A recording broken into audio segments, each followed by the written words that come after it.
Go.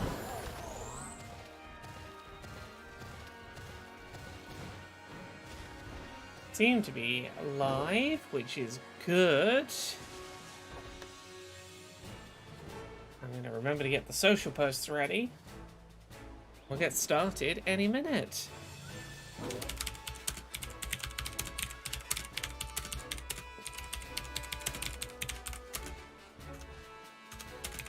Back to streaming.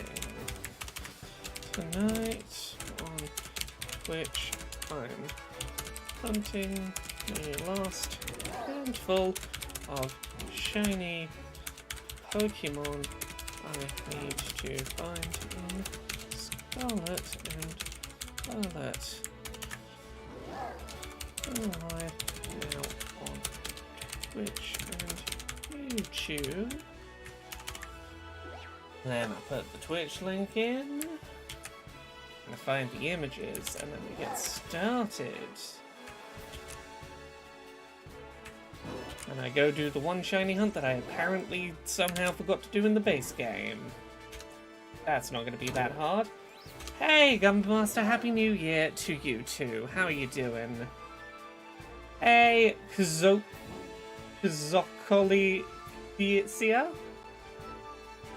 Bozoxia? I'm gonna hope that's about right. How's everyone doing? I'm just getting a shiny Zangoose image quickly that I can use to put on the social posts for stream. I just need a shiny Zangoose.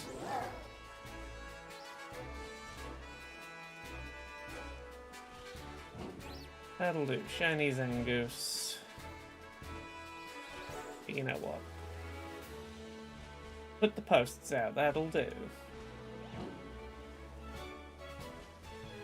And I need to find out how we do a normal type shiny sandwich. Been a while. Herba Mystica recipe. What are the Herba Mystica recipes?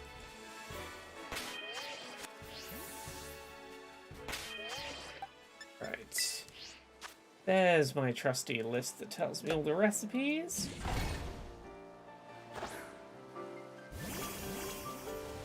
I'll try turning that game audio up a smidge. I believe that's about right. Normal is tofu, right. So, I did a thorough inventory of my shiny Pokemon collection over the winter break. There are, to my count, currently 80 species of shiny Pokemon across the whole series that I don't have. Some of which are legendaries which have never been available shiny. I have 1,024 species of shiny, 80 left to go, of which a very small number, I think it's less than 10, can be found in Scarlet and Violet, so I'm getting there. So, tomato, onion, green bell pepper, hamburger. We've got 2 slots left and the 2 slots for tofu. Then we can do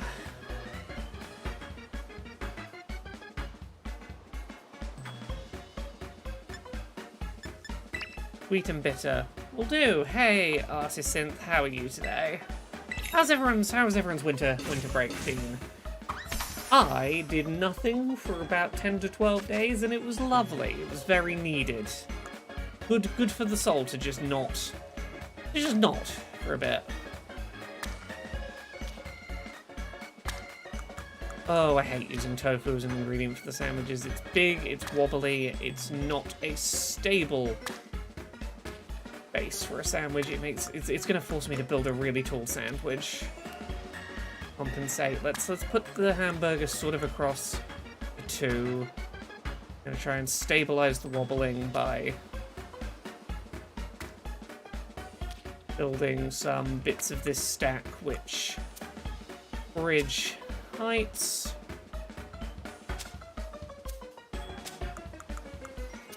Put the onion on top of that tomato. So apparently in the base game of Scarlet and Violet, there was one shiny I could have hunted that I didn't have that I somehow missed. I guess I just ticked it off as a completed shiny hunt and somehow didn't actually complete it, so we're doing a Zangoose shiny hunt, which I'm amazed I hadn't done because it's a blue shiny. That's super cool. I never do those. Hey, no eyesight. Incompetent Hero in the Twitch chat said, I had a relaxing time, started a few new games. Other than the sudden news my younger brother in jail is now firmly a Tate follower, that wasn't a highlight of my break. Can't imagine it would be a highlight of your break. I'm sorry to hear. That's not a fun one. Elden Ring's been a weird time having not played a Souls-like. It's an interesting place to jump in. Of all the Souls-like games you could have jumped into, Elden Ring is the one that gives you the most opportunity to go, I'm really having a bad time with this fight, I'm just gonna go somewhere else and come back later. Which I appreciate about Elden Ring. Okay, right, so somewhere up here I know there are Zangoose spawns and that's what we're shiny hunting. It's a nice, easily visible shiny. The usual red stripe across it becomes blue. I don't know how I never got one of these. Here we go. Hey, BT. I'm sorry to hear that. I apologize. That's never fun. Someone I know lost someone over the holidays as well. It's rough. Right, I gotta work out where I'm doing this hunt. I think it's up there. My holidays were pretty good. It was a lot of not doing anything at all productive, and like actively rejecting any attempt to make myself be productive. It was just me violently rejecting productivity for a bit, and I needed that. There we go. Incompetent Hero says, I love how Elden Ring just drops you in an open world without really explaining things. Really open to my own playstyle. Yeah, it really does, like, just sort of, it's weird, it's a weird comparison maybe, but it reminds me of some of the things I liked about Breath of the Wild on the first playthrough. There are some things in common. Okay, where's a good place to isolated hunt Zangoose? Is this why I didn't do the Zangoose hunt before? Was it just that I couldn't find a place to hunt Zangoose and only Zangoose with a normal type sandwich? Am I going to be using this whole sandwich trying to find a spot to do the shiny hunt? Feels like it's going to be one of those. Okay, Zangoose, where are you? You're going to be fairly early on. You're in one of the earlier areas. You're going to be near Survivor, so if I see Survivor, I know you're near.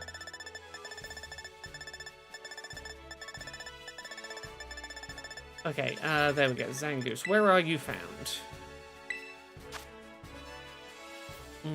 Oh, you can be found in the sort of rocky area.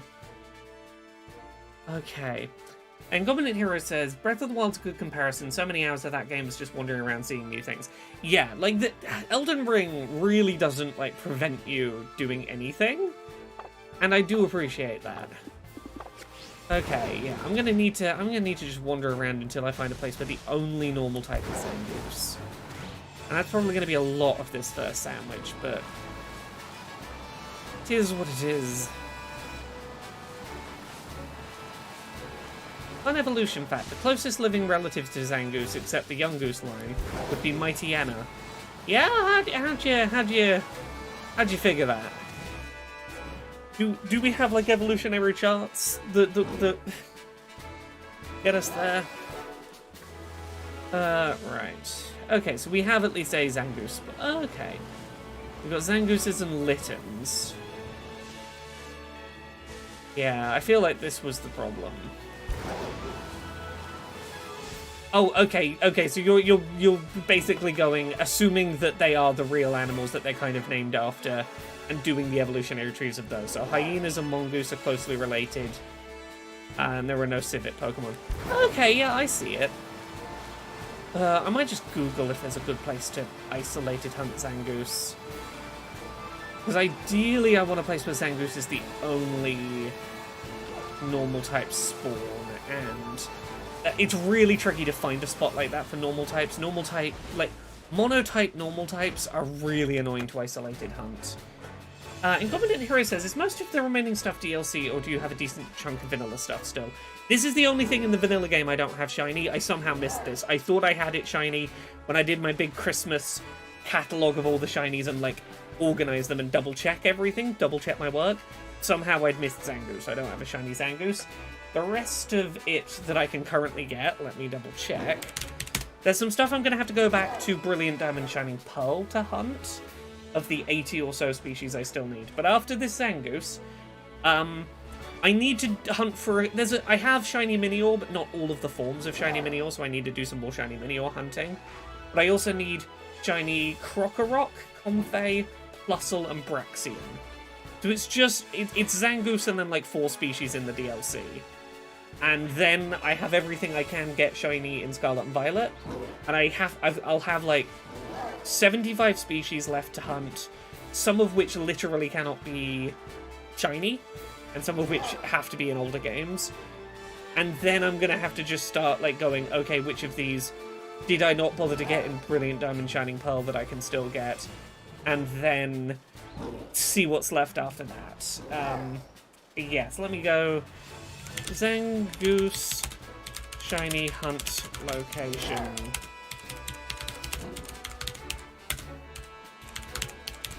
Is there a good place to isolate a shiny hunt? It seems there is. Yeah, the shiny is going to be at least easy to find. I'm pulling up a YouTube video, so forgive listening to Redacted on YouTube. Who's going to be telling us a good place to do this hunt. Come on, give me a good isolated method. This is Andrew. I just want to make a quick video on how to speed. What location? Spots you run. You can go to secluded beach. You can go to the stake cave, whatever you want to call that, and then it's just this pool right here. You can see all the Zangoose are popping. Is this where I already am?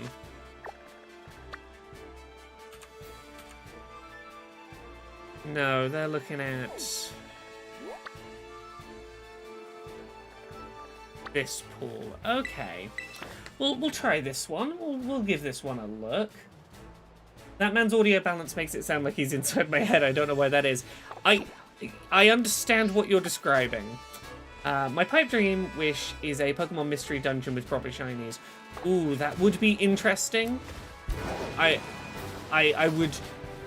The idea of a shiny in a game where I can't move it to my main collection mildly frustrates me, but I know that's a me. That's a me problem. Okay, so I think they were suggesting up here was a good spot.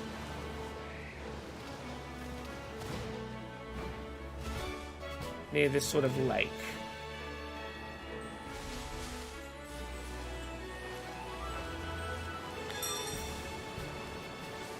Okay, what's he suggesting doing here? Because we've got spawns happening in the water, but... Okay, is Zangoose our only, like, on the land spot? Spawn. Because if so, can I... Okay, maybe this is the way we do it. Maybe we do the picnic method? Because if I can find a spot where the water spawns aren't happening, and the only normal type spawn is Zangoose, that might be viable? Okay, we're getting some normal type spawns behind us.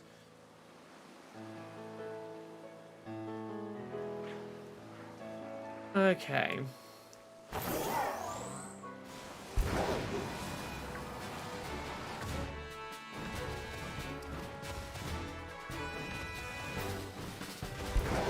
Okay, I'm gonna go back to that video in a second and go a little more beyond this area. Do they have a specific method for just having those spawns crop up? Because yeah, I'm getting Dunsparce in the corner. It's not quite the isolated spot I was hoping. I'm trying to find a spot where all I'm getting is Zangooses. And those water spawns are really gonna screw with that. Okay, let's hop back in for just a second and see if they've got anything more useful for us. And this is the pool. You can fly to the South Province cave, whatever you want to call that. And then it's just this pool right here. You can see all the Zangoose are popping in because it's right next to water, but it's still a grassy area. You will sometimes get Dunsparce. You will sometimes get stuff in the water here. But as long as you keep running around, you'll keep getting new spawns on all those Zangoose. If the water fills up too much, just run out here and just respawn everything. They'll all go away, and you'll get brand. Okay, is it literally just suggesting ignore the stuff that isn't Zangoose spawns? I mean, yeah, that's not the worst idea. Just run away from the water if the water spawns get too much. That's not the worst.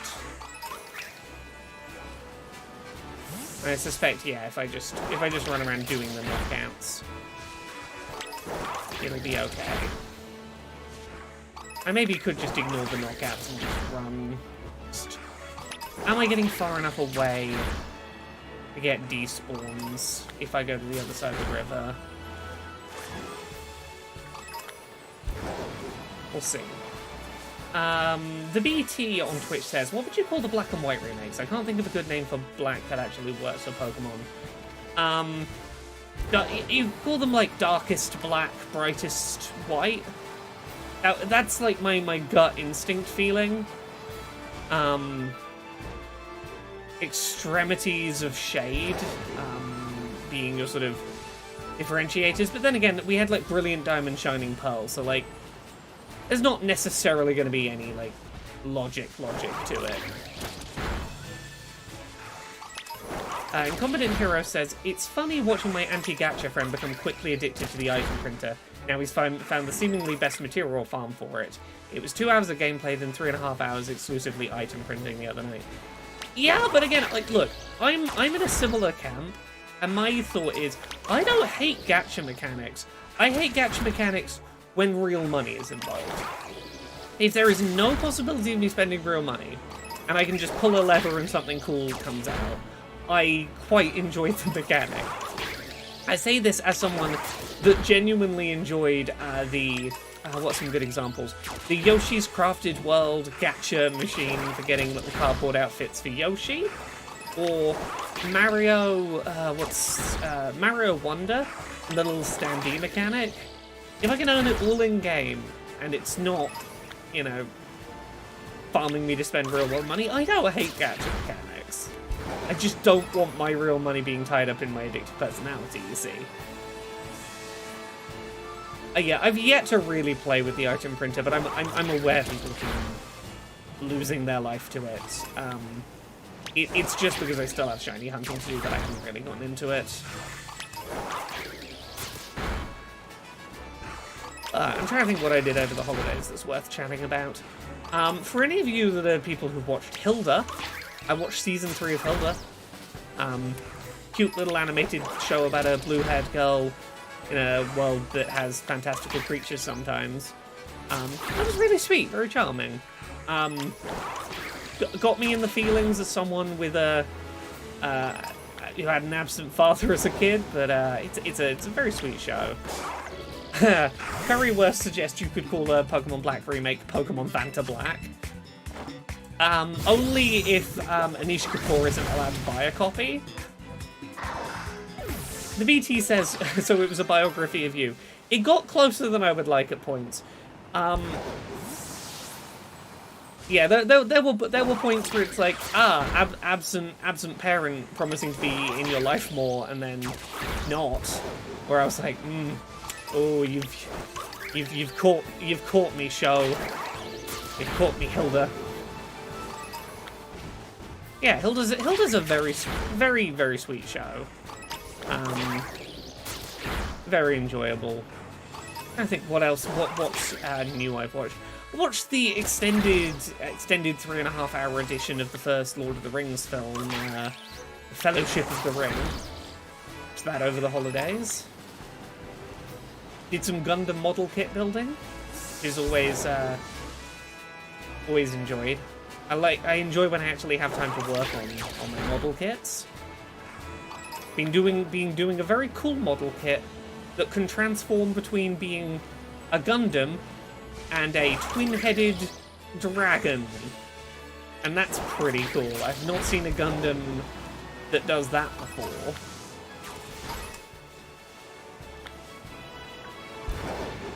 Come on, give me more Zangooses.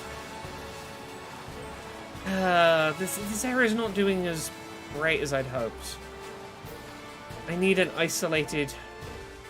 I think Zangoose is one of those Pokemon that only spawns near the water's edge, and as such, we might literally not be able to get a isolated hunt, because there will always be spawns that aren't Zangoose in the water, wherever we do the hunt.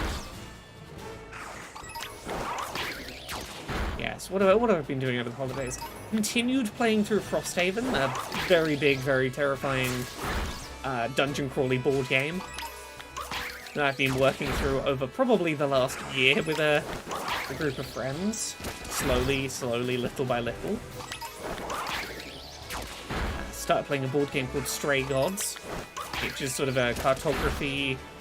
You're transported to another world, go explore little narrative events and sort of make your own map about where to come back to. That was pretty fun.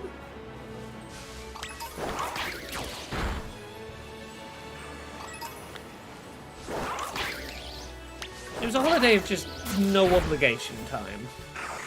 It was nice. A lot of wake up in the mid-afternoon, like the, coming up toward afternoon, late morning. Have way too much food, be very lazy. It was very needed. The BT suggests black and white remakes could be called Burning Black and Shocking White, given Reshiram's in the first, Zekrom's in the other. Yeah, I think that's a reasonable suggestion. Okay. Incompetent Hero says, you mentioning Gundams reminded me. I bought 4 kits that were Pokemon model kits, actually, by Bandai Namco. They all snap together. Wasn't sure if you'd heard of those or not.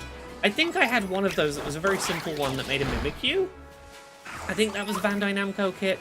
It was very few parts, but it was a little Mimikyu kit that was very cute.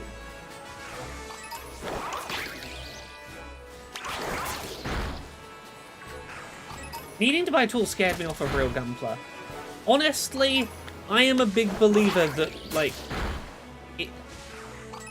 the only tool you need is a pair of clippers for, cutting off the edge of the plastic, so, the plastic where you, broke it off of the sheets of parts. And even then, my first, 4 or 5 Gundam models I built, I got away without using a pair of clippers. I literally just twisted pieces until they came out, and if there was a bit of plastic that wasn't meant to be there, that wasn't flat, I literally just used my teeth to get it off. You literally can just get away with a pair of £3 clippers for cutting off any little nubbins that are going to stop a thing sitting flat, and you can do a real Gunpla. Unless we're talking master grade stuff where you are. Even then, with master grades, it's really only water for doing transfers.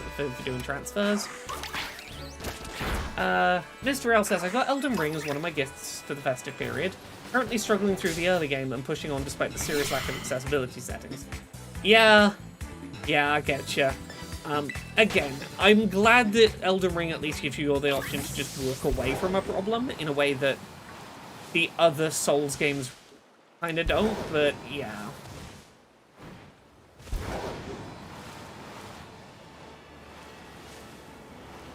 Okay, let's go. Let's see if I can find a picture of the set I am doing at the moment, the Gundam set I'm building. Epion? I think it's called? Yeah, that's the one. So, let me find images of this kit I am in the midst of building.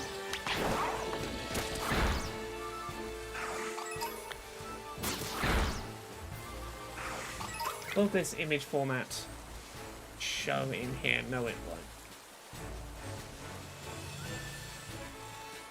I can find an image format that will show it in my streaming software.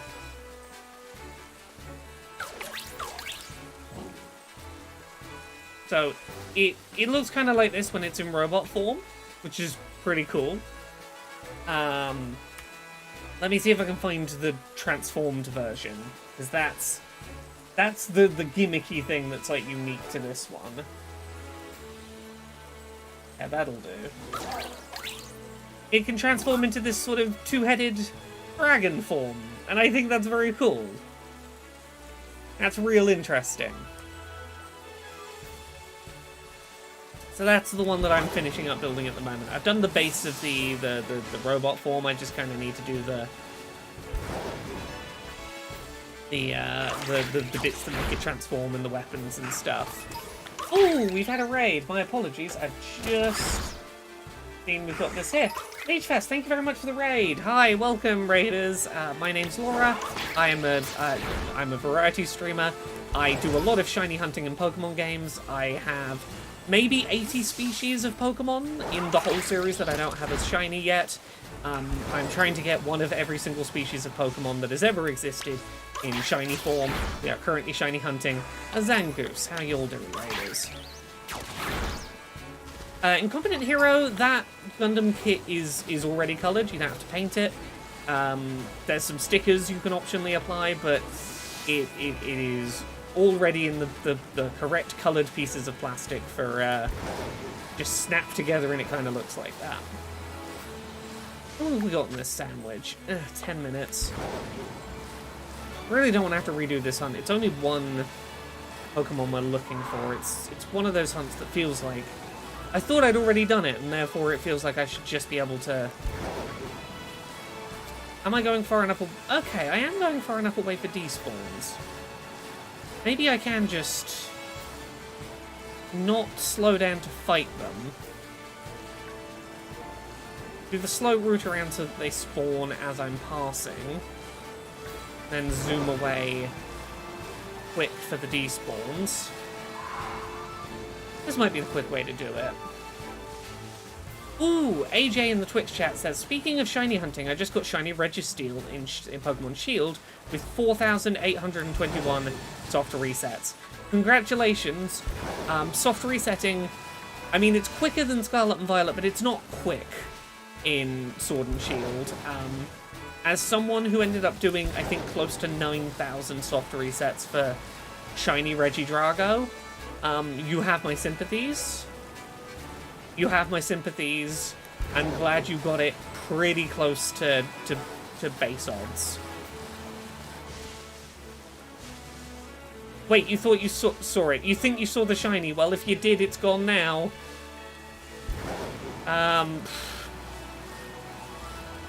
Oopsie. If there was a shiny, it's not there now. You can scroll back in the you know, try and clip it and see if it was there, but if it was, it doesn't do anything for me. Here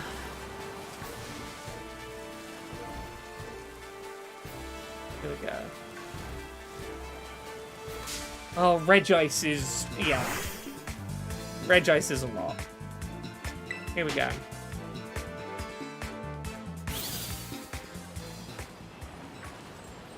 Oh, come on, come on.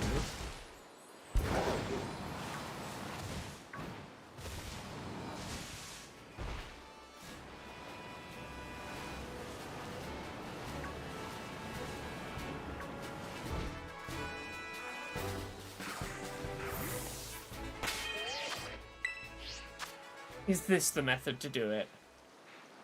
If I'm close enough to the water, will the water spawns not spawn? Spawns don't like spawning too close to where you've just ended a picnic. No. Okay, they will still spawn. That is actively not the way to do it. Worth a try.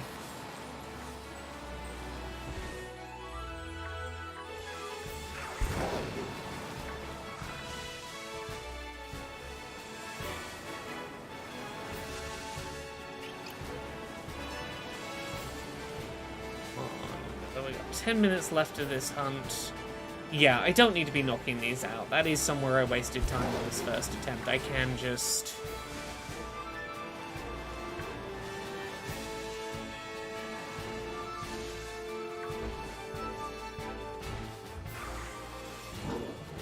Can I just get closer to the water further away? Probably not.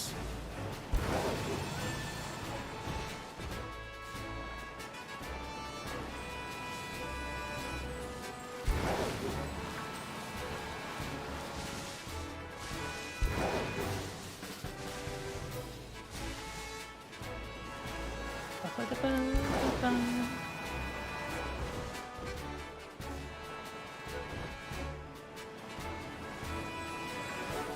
we go.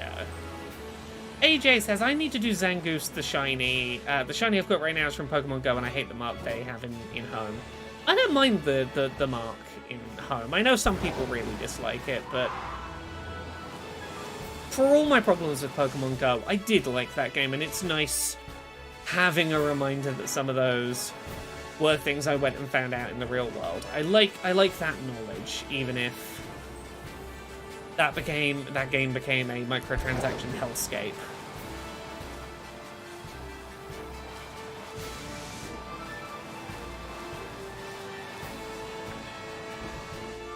I'm trying honor mode on Baldur's Gate 3 over the weekend. I'm somehow still alive at level 4, but quickly running out of smaller encounters.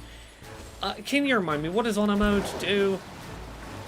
I do not remember what honor mode does. Is it just like permadeath or something? Okay, yeah, so you can launder the mark off of them if you... That's probably why I don't have that many Pokemon Go ones with the Go mark. The only ones I really have are... I have a handful of later gen ones. I have my Mew that has the Go mark. And I'm keeping that on there to remind myself that this is the one that I got through officially sanctioned means as compared to the other ones that I got through the closest means you can other than Go in this day and age. As part of my big quest to be like, what is every method that you can kind of almost legitimately get a shiny Mew at this point? On single save, bosses get legendary actions, enemies get improved attacks and AI. Yeah, okay.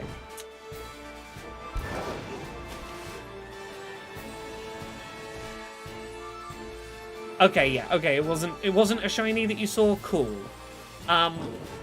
If you think I've seen that there was a shiny and I've run right past it, I'll say this. The chances are high that the delay is big enough on stream that by the time you tell me that it's gone entirely and I can't get it anyway. So it's probably not a case where like you telling me I've missed it will be in time for me to not miss it. But I'm glad to know I didn't miss it. How long have we got left on this? We got 4 minutes. We can head back to the DLC area if we need to. Having it on Gensec/Mew I'm not bothered by, as they're the only way I'm legitimately getting those shinies, but not on random ones I can't get from other games.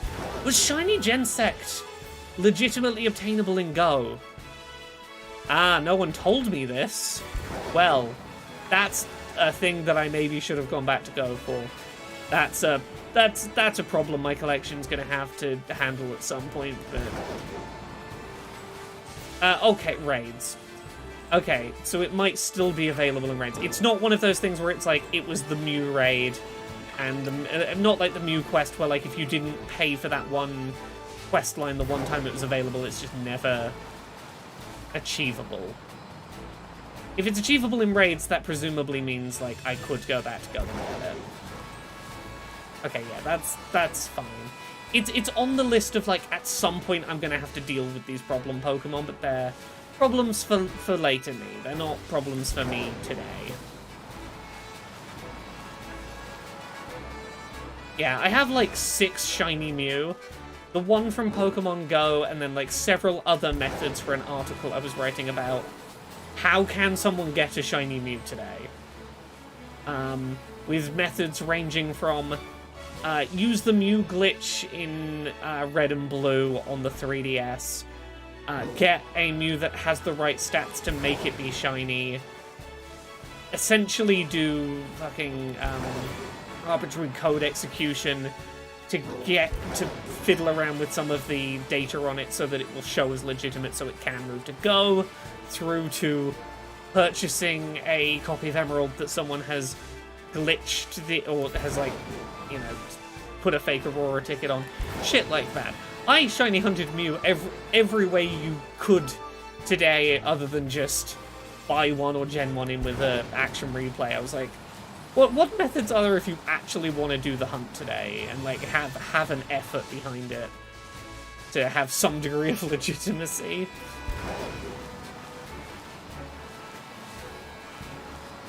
Okay. Yeah, I was a bit annoyed that all the legendaries they added back in Scarlet and Violet are shiny locked. It is frustrating. It would have been really nice to have an opportunity for those to be huntable in this.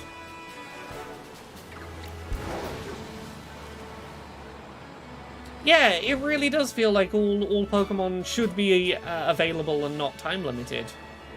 I don't have a time machine. I can't go back to the Nintendo, the Pokemon store in New York City in 2001 to have a 1 in 100 chance of getting a shiny Mew for a 6-day period. So if you went all 6 days, you had a 6 in 100 chance of finding a shiny Mew.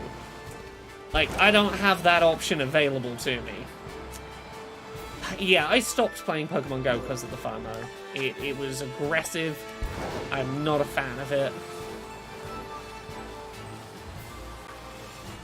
Like, I got that shiny Mew, but that shiny Mew quest, and it being time limited by it now where you never get shiny Mew legitimately, was a big factor in me just giving up on Pokemon Go. It was one of those events where I was like, I'm gonna do it, but I'm out. This is the end of me playing this. Okay, we have less than a minute left now.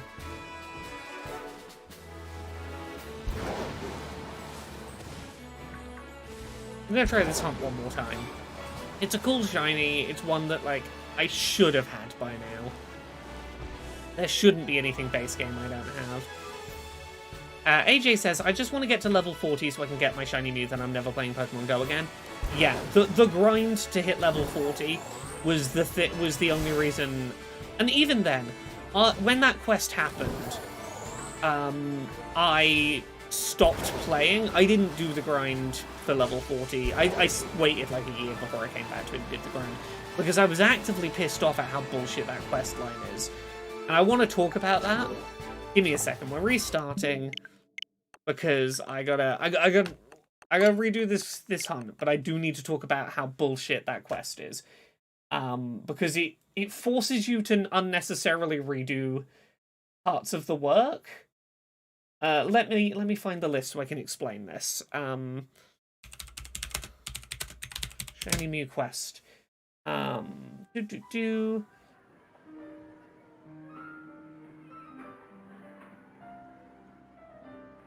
Okay, so I'm pulling up the list of quests for how you get shiny Mew, and I want to talk about why they're bullshit. So, the first set of quests that you have to do before you can move on, catch every Pokemon in the Kanto Dex, fine. Send 151 gifts to friends, make 151 great throws, fine.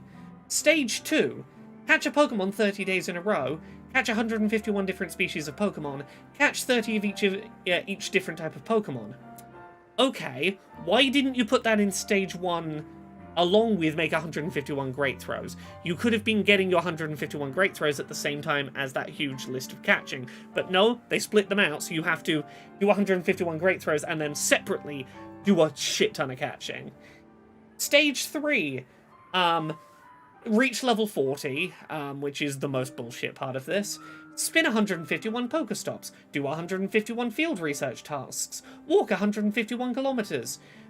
Those should all be grouped up with step 1, send 151 gifts to friends. Because to send 151 gifts to friends, you have to go collect 151 gifts.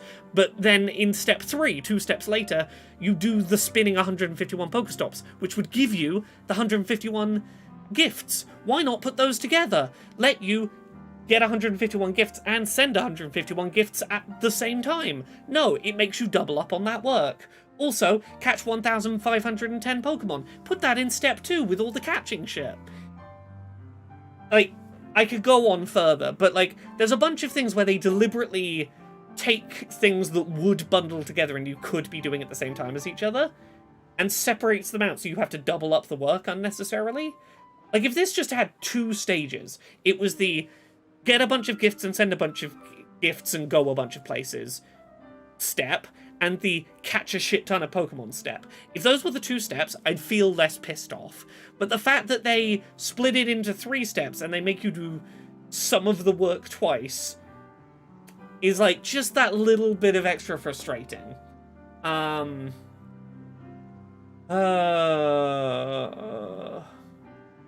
we talking about Pokemon Go? The exponential grind in that game is absurd. We're talking about the shiny Mew quest in Pokemon Go specifically. You have to complete another Mew challenge. You can get all 151 Pokemon. Yeah.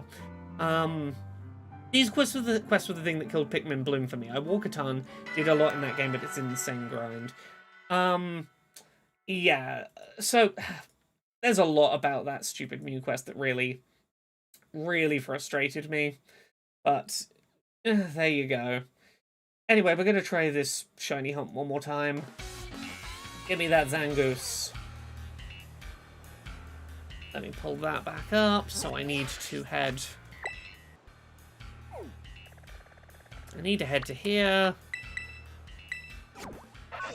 There's a few quests in Destiny 2 like that, says Dark Steel, where you have to double up on things. Yeah, and look, I'm gonna admit something to you about how I got that shiny Mew. I might have downloaded an app that allows for spoofing in Pokemon Go in order to just in the background while I was doing other things have it walk around in circles, doing basic repetitive tasks for me so it could get that experience, because I did not want to dedicate more of my life to hitting level 40. I might have found a thing that would just automate me walking around in circles doing basic tasks, gaining tiny little amounts of experience, because fuck, I wasn't going to stick around for the number of months it was going to take me to hit level 40. I was level 38. To get from level 1 to 38 is the same amount of experience as from 38 to 40. Level 38 is the halfway point experience-wise to level fucking 40. So,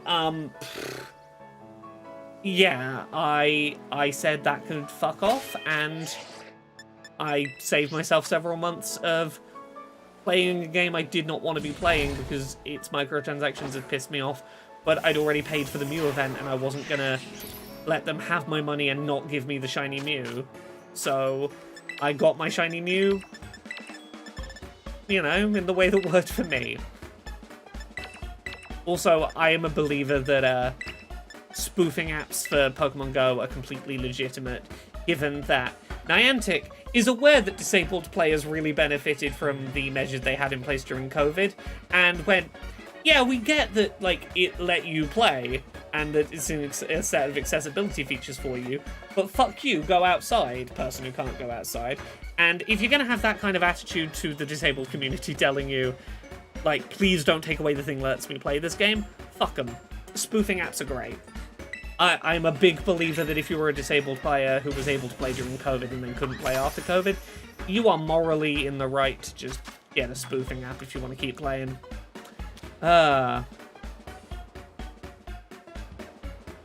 Okay, let's put this stupid tofu on this stupid sandwich.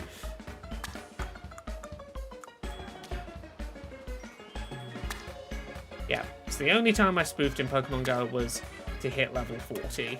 Because I was getting my Mew, and I wasn't giving them more of my legitimate playtime.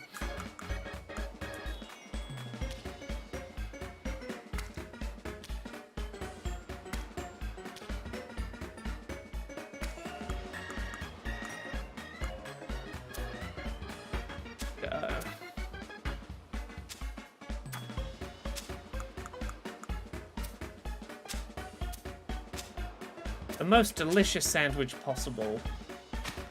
AJ in the Twitch chat says, I have 0 Pokemon gyms within the radius of my house, and the remote raid passes are what brought me back to that game when I couldn't go out during COVID. Right? Walking that shit back was genuinely disappointing. Me and a friend play GTA Online together. If we need money, he runs a program to block other players from joining. That game wants you to grind stuff people can completely ruin in seconds, so I don't care if it's cheating, it's made the game playable. Yeah.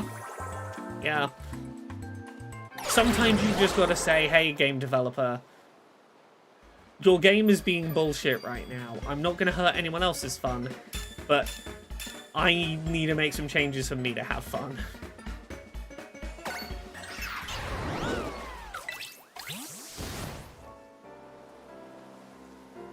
Okay, let's go hunt that shiny Zangoose.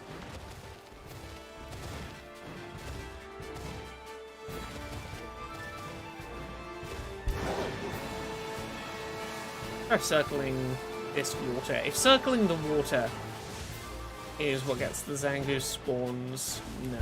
Okay. Yeah, Zangoose spawns are near the water, but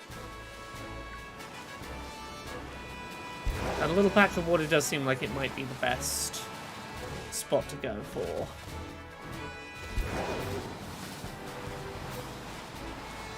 I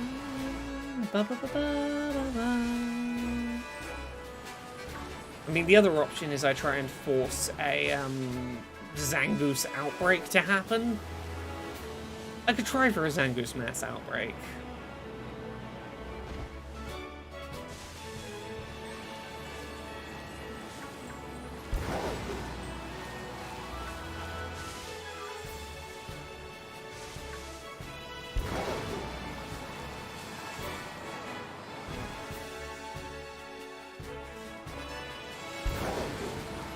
Steel says, I did some cheating of my own in Destiny 2, as to get a collectible you stupidly could only get if you did a raid, as the area was only accessible in that manner legitimately, so I had another player help glitch me inside the area.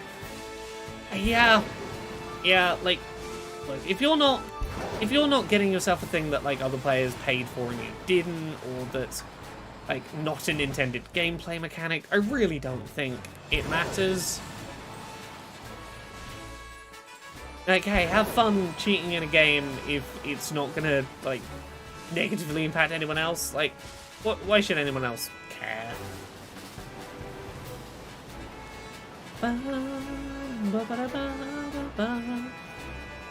Ooh, Dice Funk, since we last streamed, Dice Funk Season 10 is all out now. I believe the second half of the post-mortem's going up this weekend. And then the week after that, Season 11 starts.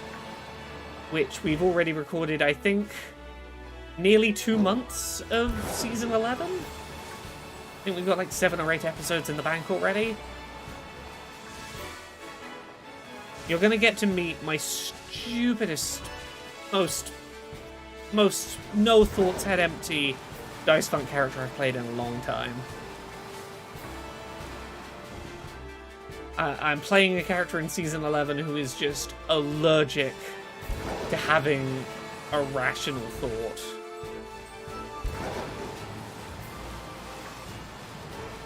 The closest she is going to get to a rational thought in Season 11 is what's black and white and red all over. Oh shit, that's pretty fucking clever.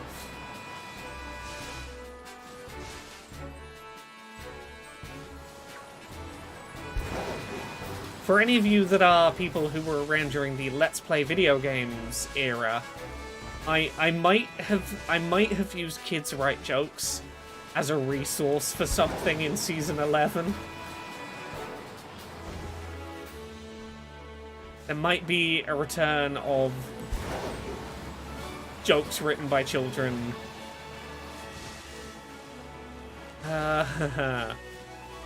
Darksteel says, have you tried out Payday 3? Heard some not very good things about it, and I've seen it make it onto a few worst of 2023 lists. I've not played it. I'm not a big, like, co-op squad tactical shootery person, which is, I understand that game's genre. It's get the squad together to go rob a bank with guns. It's not really my thing. Worst game of 2023. Worst game I played in 2023 is undoubtedly that Nintendo Switch knockoff of The Last of Us that we played through on stream. I forget entirely what it was called. The one that had like 4 environments and the not Ellie who would just constantly get eaten to death, and the lockpicking minigame where the zombies didn't stop eating you during the lockpicking minigame. and there was lag, and while you were trying to pick the lock, you were getting eaten. You couldn't progress without picking the lock. Oh no, this was worse than Golem and Kong. This was the other contender that was real bad. Yeah, Steph found that game after I streamed it, and that game was not good. Not good. Not even fun bad, it was just... It was only fun because I played on stream and was able to stream my slow descent into madness, which is, you know, occasionally an interesting thing to do. I think it was called, like, Last Hope? Maybe? It was the game where they couldn't decide the name of the girl character. Her name changed, like, 3 times.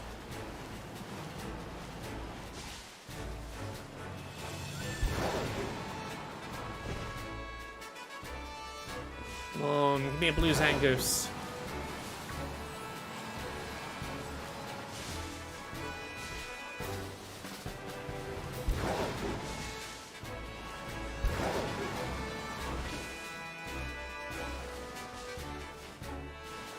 Come on. Give me more Zangoose.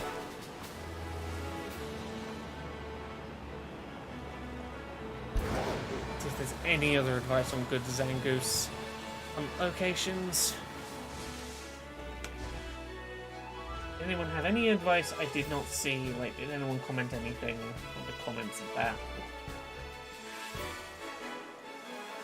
Oh, you can make this method even better by making a picnic in this little area, then instantly going to the center of the pond and picnic. Another water Pokemon spawn. Oh, okay, that's a good suggestion. Okay. Okay, this might be the Last Hope Dead Zone Survival. That's the one. Thank you. So, someone's given a suggestion of a method that might work. Let's... Oh, okay, we'll kill this Zangoose, then we're going to try the method that someone suggested might make this hunt a little more effective.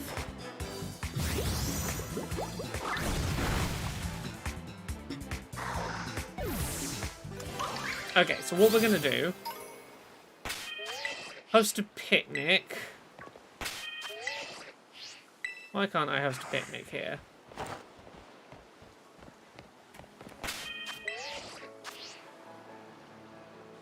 Then we close the picnic. This is the method we were trying before, but... I'm gonna jump into the middle of the water and wait for a bunch of Zangoose to spawn around the outside. Oh, I see. Around the outside of the lake, because the stuff if you get into the water quick enough, the stuff can't spawn in the water. Okay, this probably is the right way to do this. You're just gonna have to get in the water quicker. I can get closer to the edge, yeah.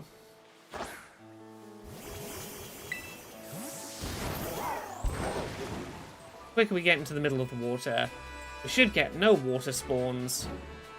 And just Zangooses around the outside, or mostly Zangoose around the outside. Yeah, this is maybe a better way to do this. Not perfect, but if we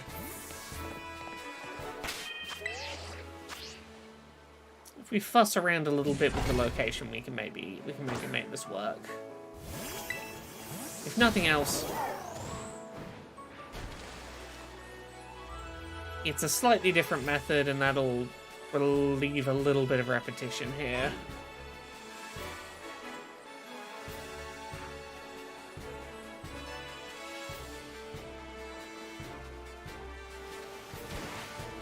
I was really hoping for slightly more spawns.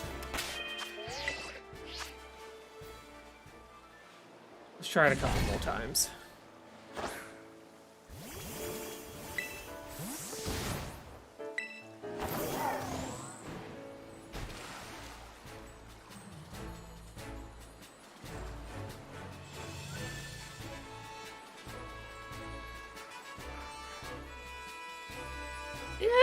Okay, yeah, this method is getting us mostly Zangoose spawns. Not a bad way of isolating.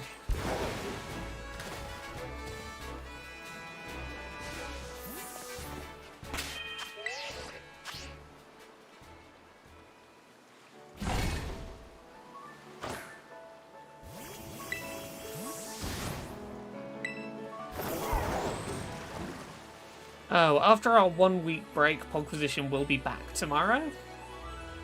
Had 1 week off due to some illness and exhaustion within the group, but we will be back tomorrow. We recorded a new episode today. We talked somewhat about the fascinating situation going on around the Nintendo Switch seemingly about to get its own version of the R4 cart that existed for the DS, which is definitely going to speed up the process of Nintendo announcing the Switch 2. And not a lot of games, because none of us played a terribly large number of games because festive period. And Competent Hero says, last night I finally bought Bone Razor Minions after Steph kept mentioning it on Pole Position. That's the first Survivor map that immediately glued me to it since Vampire Survivors. Heck, awesome. I am looking forward to one that had a demo a little while back. Deep Rock Galactic Survivors. Had a demo last year. It was real fun. It's a one of those Survivor style games with 3D models, which I was not convinced would work, but it worked really well. Okay, I'm tired of hopping into the middle of the lake. I'm just gonna go around the outside. I'm gonna beat the Zangoose up for a little bit, just for a change of pace.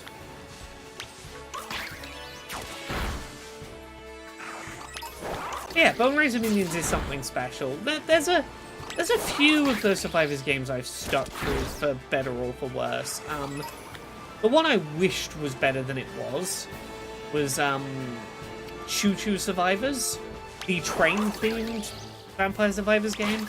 I wish Choo Choo Survivors was better. I want to love Vampire Survivors, but it's trains. Okay.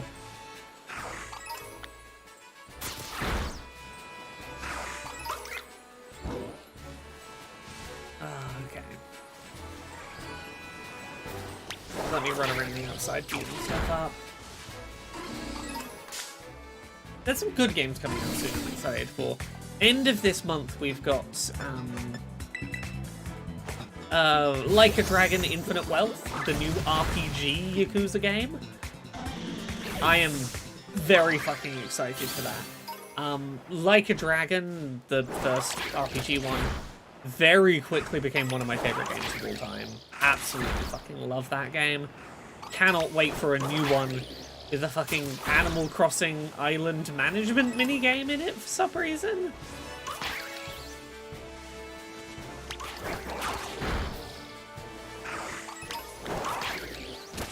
Hey, Tara. Good day, everyone. Hope you all had a great holidays. Glad my pool is open again. A few weeks without swimming has been hard on me.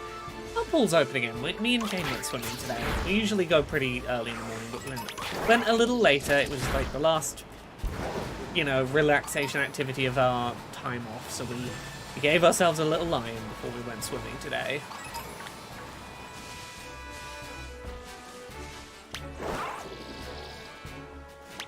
Nice. It'd be nice to get back into the rhythm of go for a swim.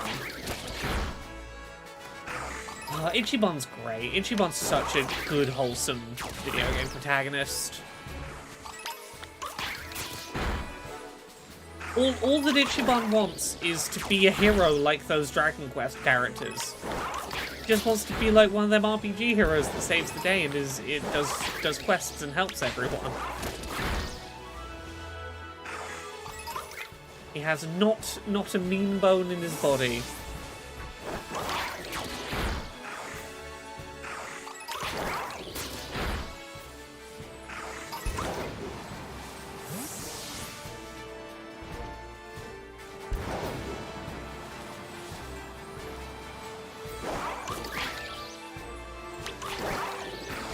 this year is probably going to be a big one for releases. I am excited for some of the stuff that is probably this year. Switch 2, at this point, I think is practically fucking guaranteed for this year, given that Nintendo really wants to move on from the very easy to pirate on console as quickly as they can.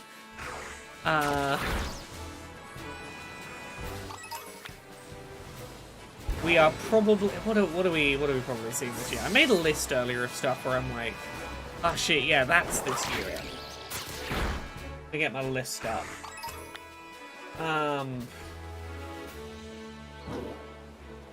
Final Fantasy VII Rebirth.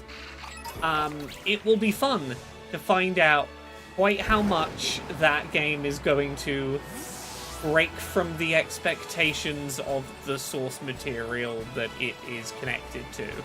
I'm genuinely very fascinated to learn what that game's situation is. AJ says, Suicide Squad kills the Justice League. I cannot comment on my thoughts about that game. There may or may not have been a demo that floated around a little while ago that required people who played it to not share their opinions on it, and I therefore cannot tell you whether or not I would be excited for that game. Nothing you can infer from that.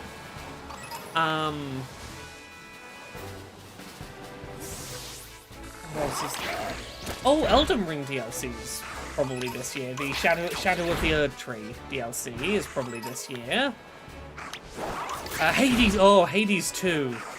Hades 2 enters early access this year. Oh, that is exciting. And possibly the biggest, Paper Mario the Thousand Year Door remake. Will they let Vivian be trans in English this time, or are they fucking cowards? Only time will tell. I fully expect Metroid Prime 4 to be the cross-gen launch title for Switch 2. I expect it to be the Breath of the Wild of this generation. You can get it as a late title for the last Nintendo console, or as a launch day title for the new one. Like, I would be surprised if Switch 2 launch day isn't the day that Metroid Prime 4 finally surfaces.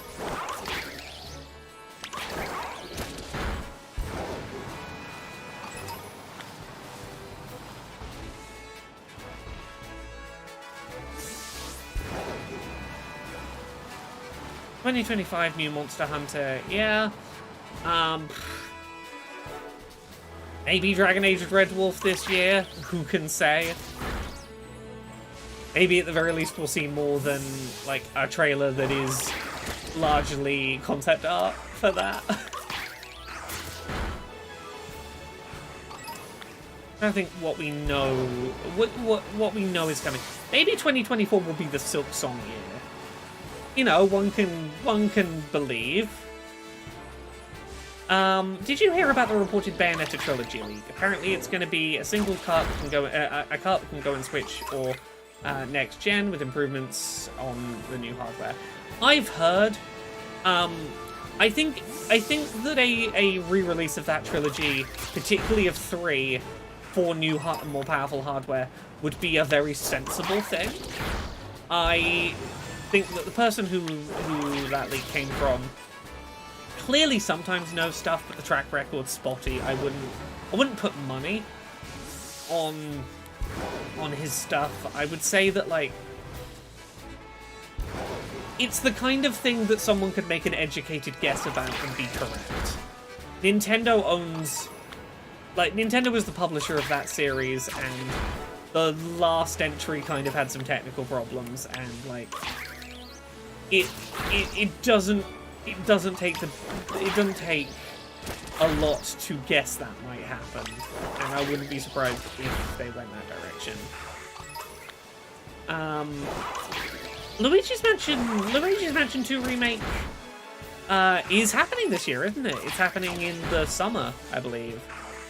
Good game that not enough people played because it came out on the 3DS at a point where everyone was excited for the Wii already, the Switch already, and was like, yeah, but I don't want to dig my 3DS out for this. At that point, will all 3 of the Luigi's Mansions be on Switch? Is the first one on Switch?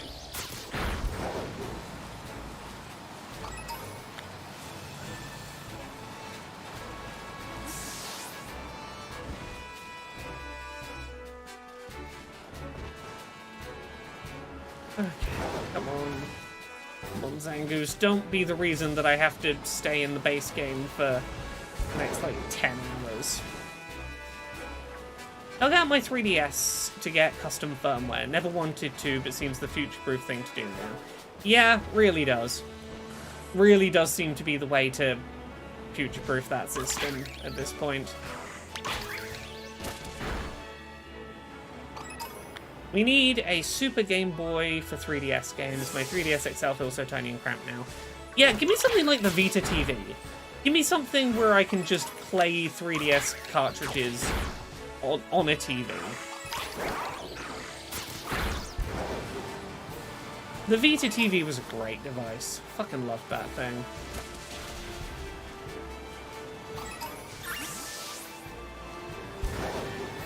There we go.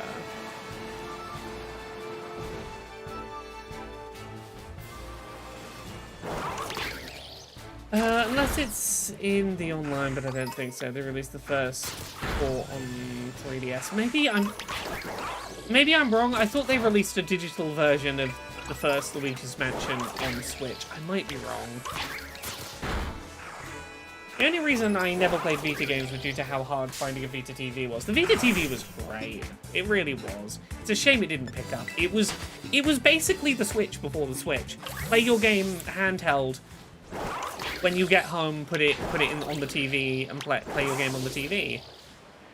It was one of those examples of PlayStation trying to do a thing and it not being successful, and then about 5 years later, Nintendo doing it to great effect. That constantly happens.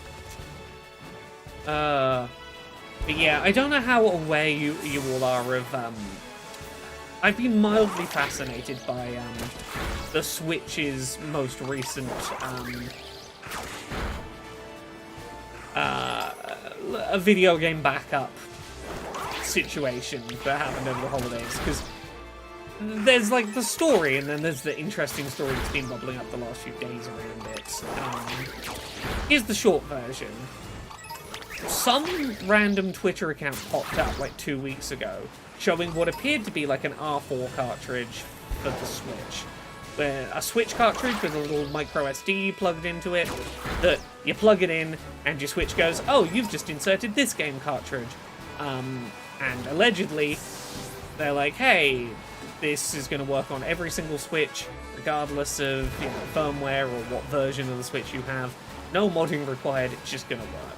And it's interesting, because unlike, say, the R4, which like booted into a custom menu with a bunch of custom ROMs, this seemingly was like, hey, to swap what cartridge the Switch thinks it is, you remove the cartridge and plug the cartridge back in. Which suggested, like, on a fundamental level, it was emulating the cartridge itself, not just a ROM of the game data. And that led to some people having some questions. And what it seems is going is that... Do you all remember the big Nintendo giggle that happened, I think, like a couple of years ago now, where, like, source code for a bunch of games leaked and a bunch of, like, beta versions of Pokémon games got out there, and sprites for a bunch of projects, and a whole bunch of Nintendo stuff leaked. One of the things that leaked in that was technical specifications and, like, explanations for developers of how Switch cartridges function, and specifically about how signing certificates for Switch cartridges to be read as official legitimate cartridges was in there.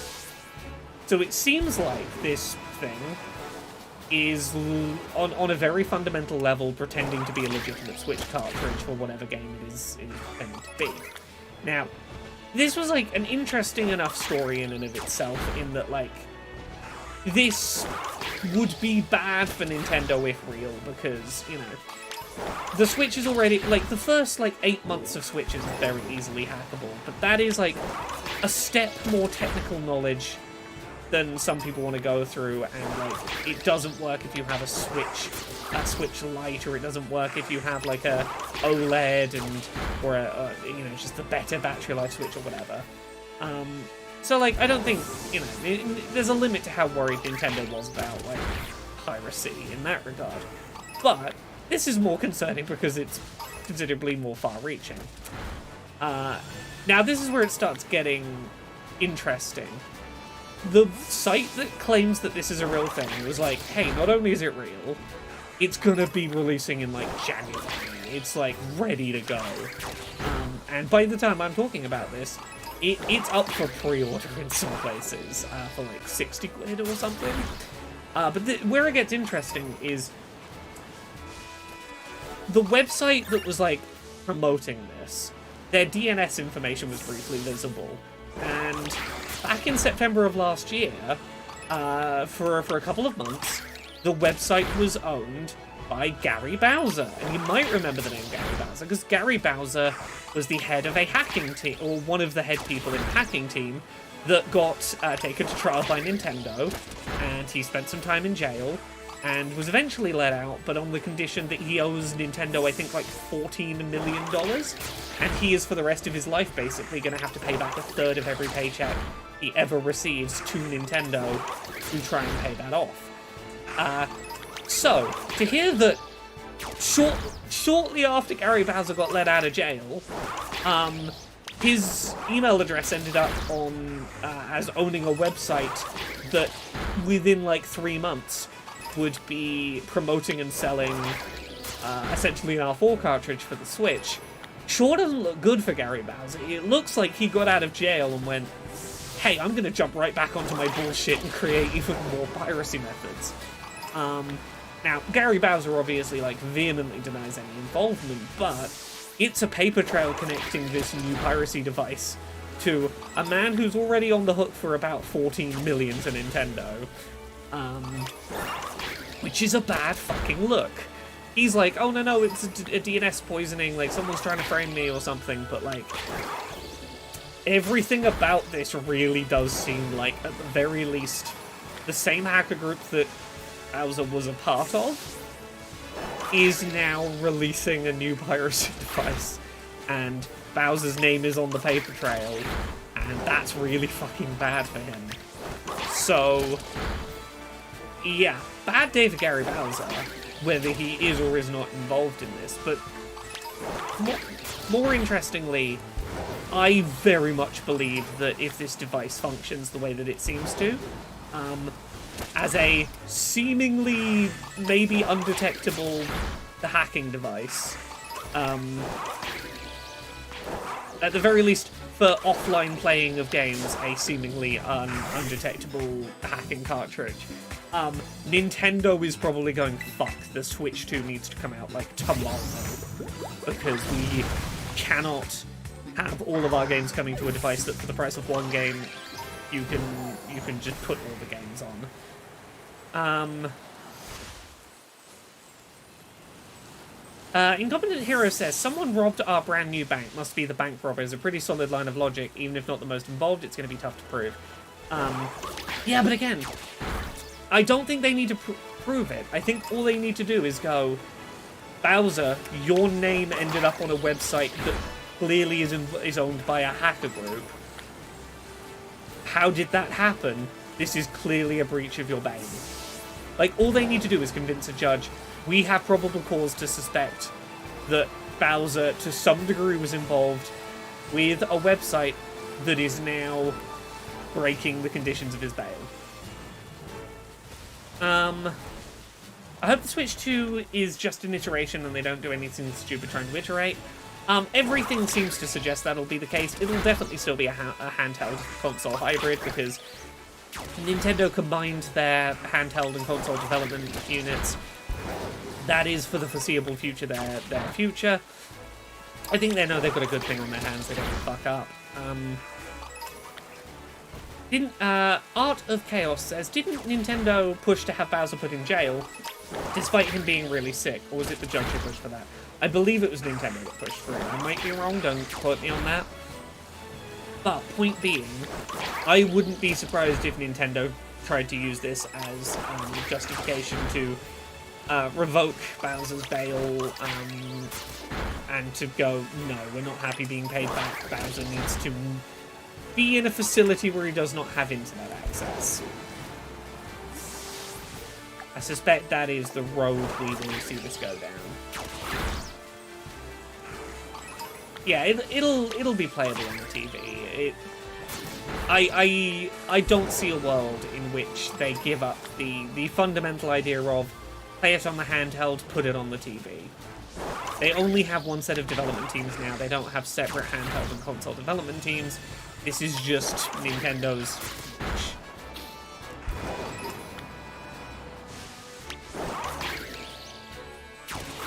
But, yeah, you see why I you know, if this was just a story of, like, a flash cart for Switch, I probably wouldn't be talking about it so much, but, like, it's all the stuff around that's getting really interesting. I'm also, like, fascinated by the technical aspects of what's going on with it,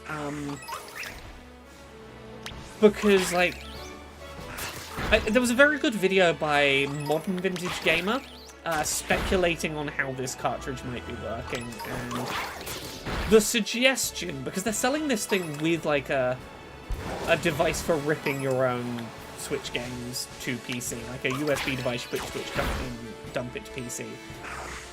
The suggestion that Modern Vintage Gamer makes, and I think is probably correct, is this is not ripping the ROM, it's ripping the entire cartridge image, including the unique per-cartridge authentication certificate, which, in theory, Nintendo does track individual cartridge serial data for things like, and we know this is one example, if you redeem, like, My Nintendo points, the gold coins that you can get from a physical copy of a game, and then give that game to someone else, they can't redeem those coins on their Switch, because Nintendo checks unique identifying information about that cartridge. What it sounds like is plausible is if you play online with one of these cartridges with, like, your dumped copy of a game, but you've lent your game to someone else and they're playing online at the same time as you, and Nintendo notices this one unique cartridge is on two Switches being played at the same time, they will probably go, something's not right there, ban.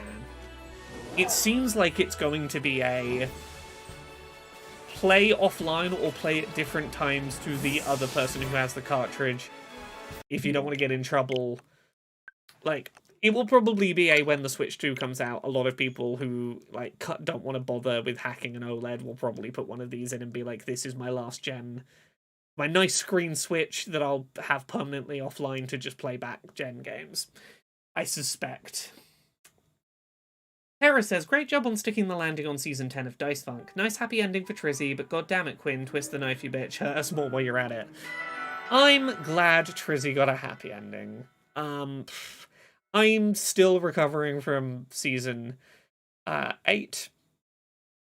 I needed for at least a little while to have some of my characters have happy endings. Okay, let's try. I'm gonna try this fucking shiny hunt one more time. Goddamn shiny Zangoose. Is this gonna be our whole shiny hunting night tonight? Let's try and find one shiny Zangoose. Incompetent Hero says, the one thing keeping me using my launch year Switch officially is the lack of details on the screen of the new hardware and backwards compatibility. I don't want to dump $450 on an OLED just for the new system to make it entirely pointless. Yeah, I think at this point, don't buy an OLED. I think if you want the upgrade of an OLED, like, just wait and see what the Switch 2 is. Like, this year is the wrong time to upgrade from a base to an OLED. Is Twitch lagging again today? Not for me. I don't know if it is for anyone else in chat. Make this damn sandwich.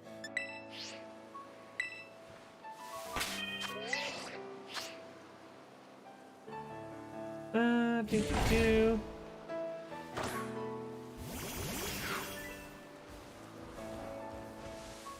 Okay. AJ, have a good night. Seeing the two side by side at Best Buy is kind of insane. The color depth of Metroid Dread looks amazing. Yeah, the OLED screen on the Switch really is lovely, particularly for stuff like Metroid. Sorry, yeah, let me remember my recipe here. Metroid Dread really was the perfect game to launch the OLED with. It really was, in terms of like showing off what an OLED screen can do.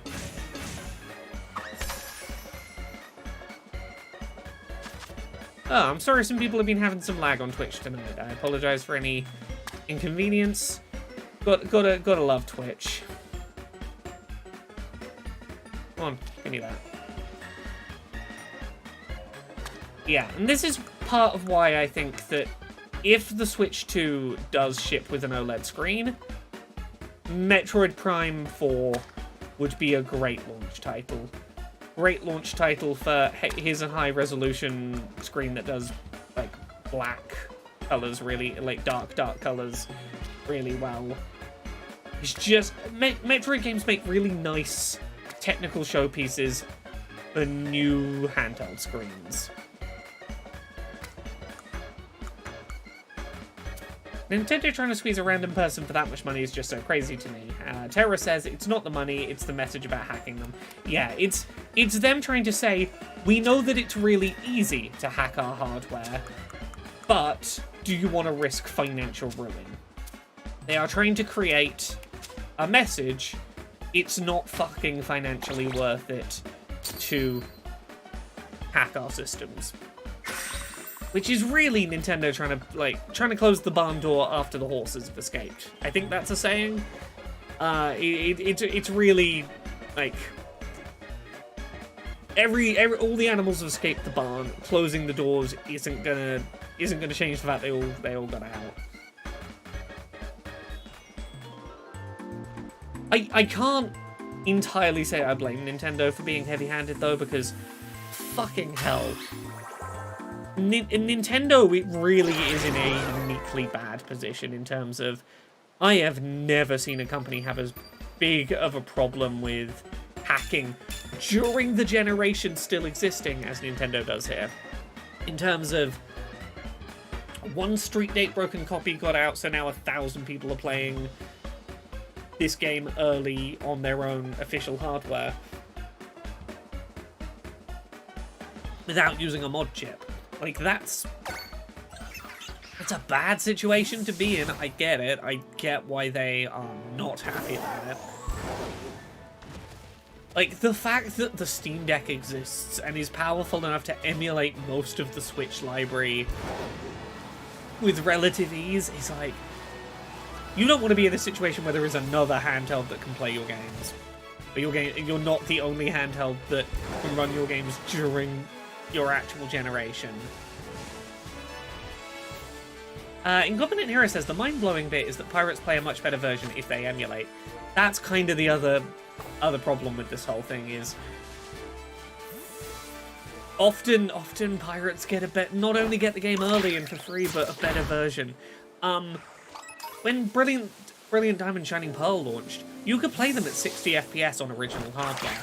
Sure, your battery life would be a little less, you know, for it, but like before the game was even out, there was a 60 FPS patch that worked perfectly well for that game. You could play that game at 60 FPS if you had a hacked Switch. You couldn't if you bought the official game. Shit like that is like I don't blame anyone who does that.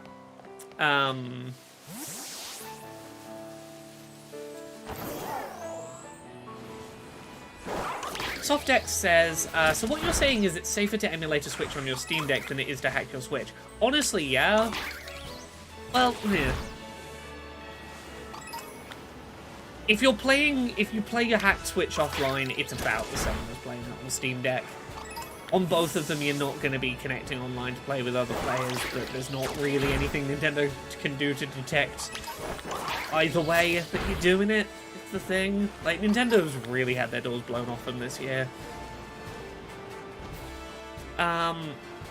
look, even if it's an off-the-shelf chip, like, the problem with the current Switch wasn't that it was an off-the-shelf chip.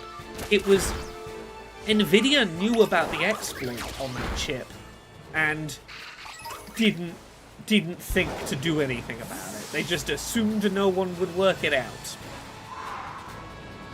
Like, just don't release a chip with a known, very simple exploit, and just hope that no one will work it out.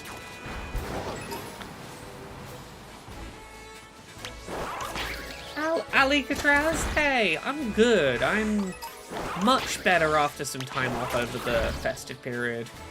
I spent a couple of weeks, I'm going to be honest, mainly just eating junk food, drinking hot spiced apple with some alcohol splashed into it, playing board games, watching movies, and not really doing much productive. It was great. Lovely. I did a whole lot of nothing, and I needed to do a whole lot of nothing. I have a bunch of cool projects I want to work on, and I needed the brain space to, like,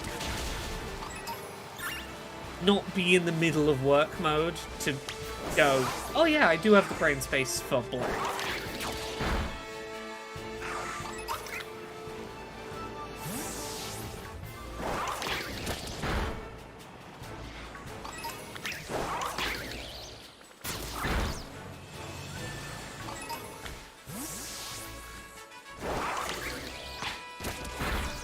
Yeah, here's the thing.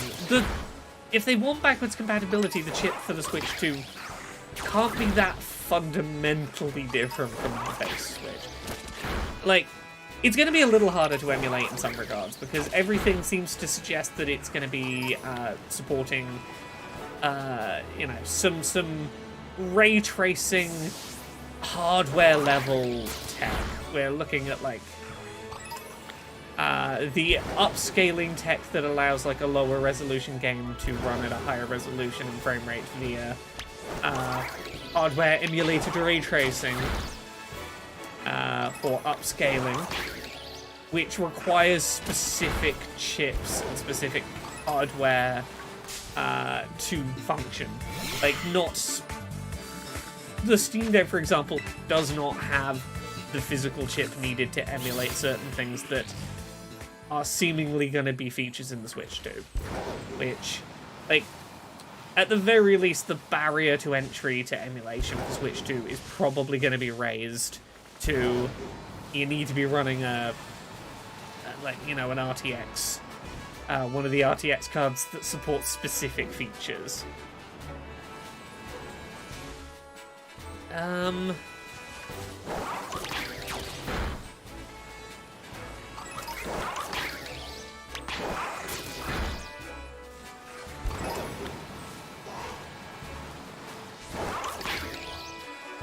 on, give me that shiny Zangoose.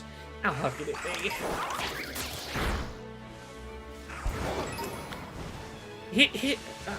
Softex in the Twitch chat says, I kind of wish that they would call it the Switch.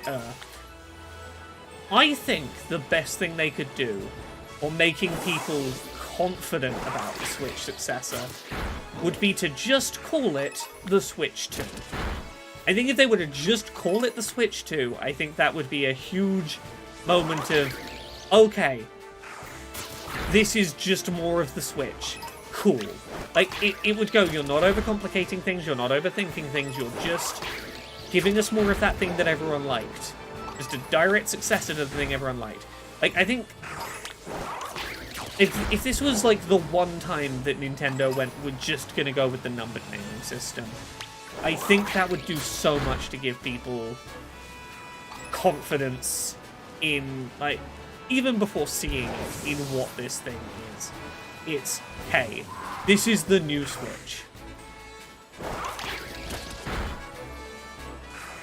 And, like, other names you can get away with, I think you could get away with Super Switch.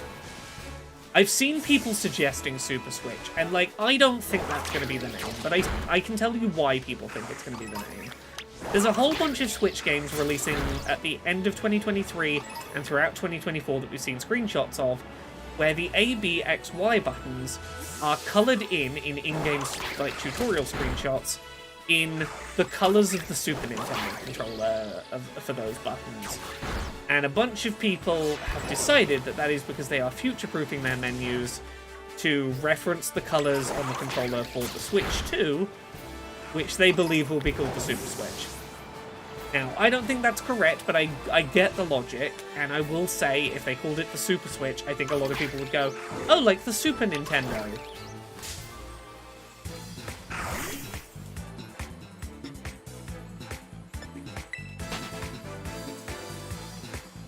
I mean, the Super Nintendo didn't have inherent backwards compatibility with the Super Nintendo.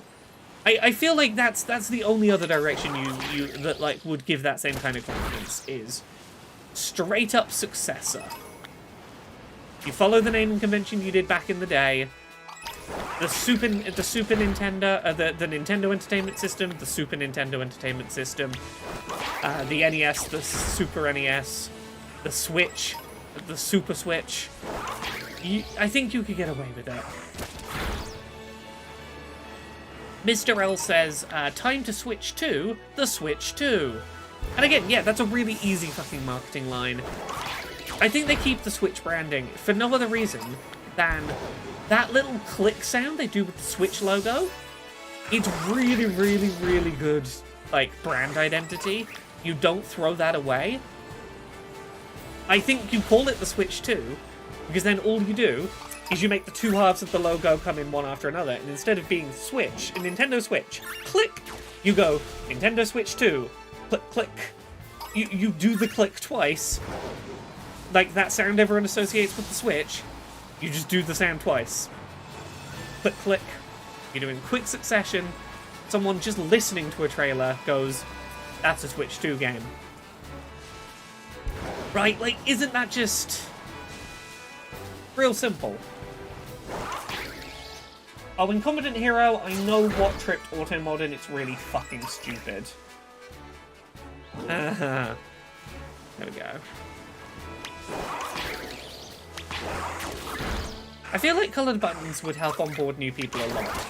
That 4 circles prompt is just vague enough to be confusing for people. Yeah, maybe.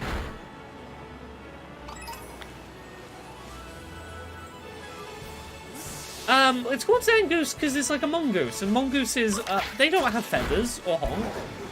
It's not based on a goose, it's based on a mongoose.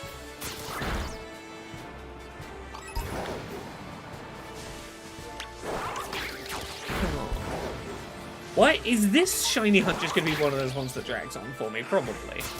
Sometimes there's just a hunt like this. But yeah, I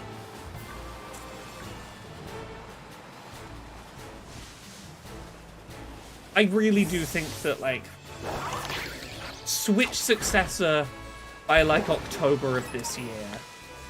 Like,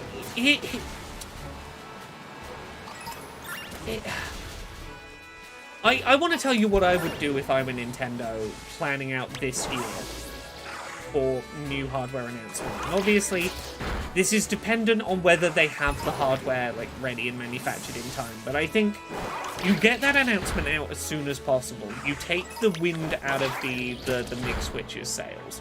You announce this thing probably this month to some degree. Even if you don't show it off yet, you go, the successor to the Nintendo Switch is launching this year in 2024. We're going to show you more information and tell you more about it on this date. And whatever date that is before the end of February. Because at the end of February is when you have the Pokemon Presents, showcase, which will talk about all of the Pokemon stuff happening by the end of 2024.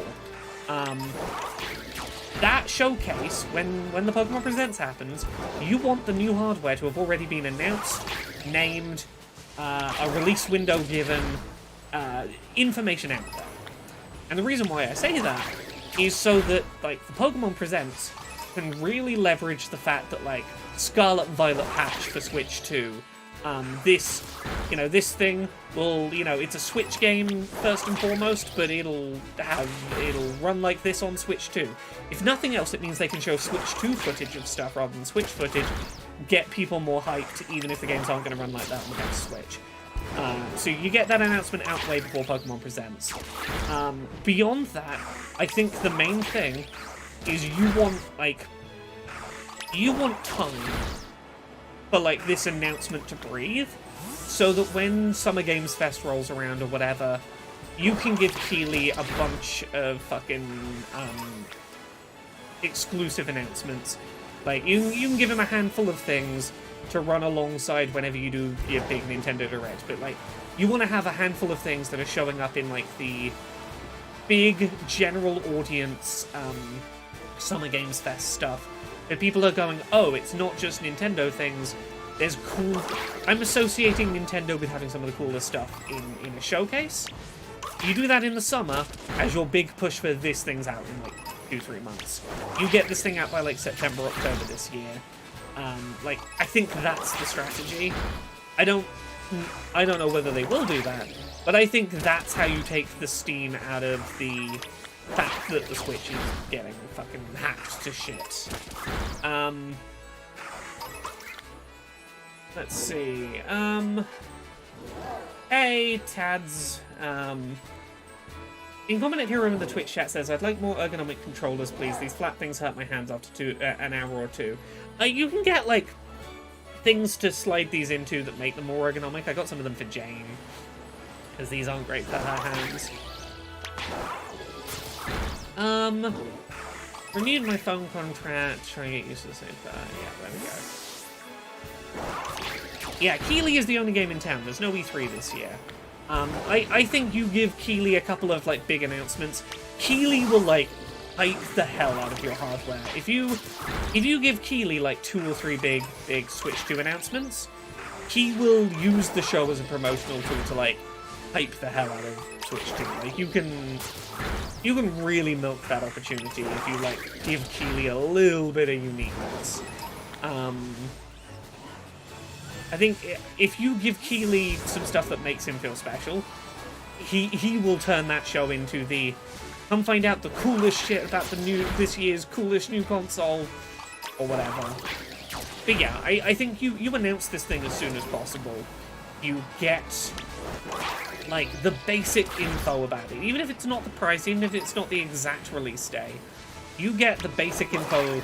Like, you show this thing off. You get people's expectations in the right place before the Pokemon Presents. And you get this thing out, I reckon, in time for, like, October at the latest.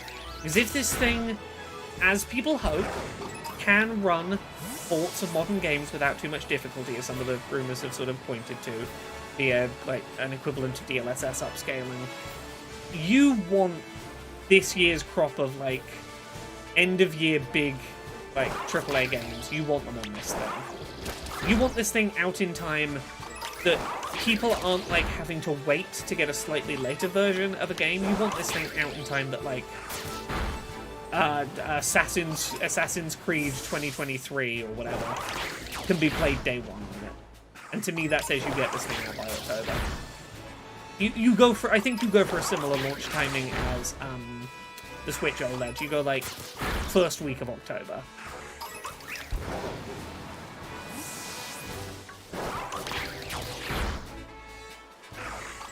Incompetent Hero says, I wonder what underutilized gimmick this new console will have. Patents don't necessarily mean anything about, like, the actual hardware, but I believe in one of the patents, one of Nintendo's patents that is out there being a thing that this console will have. I'm going to put my money on the underutilized gimmick being magnetic resistance analog sticks. So you know how with, like, the PS5, you've got those triggers where you, like, try and push the trigger and it kind of tries to push back? Yeah, that, but in analog sticks. That's the underutilized gimmick I'm putting my money on for Switch 2.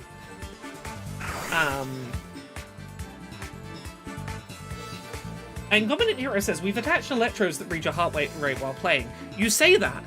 The current Switch can read your heart rate.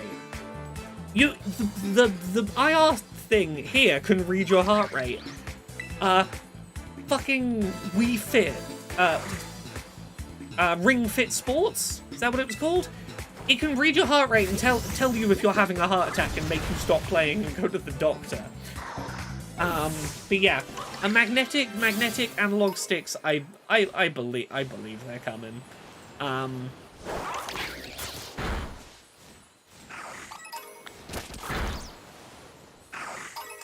I think that's it's such a Nintendo style of stupid gimmick that I can totally see it happening.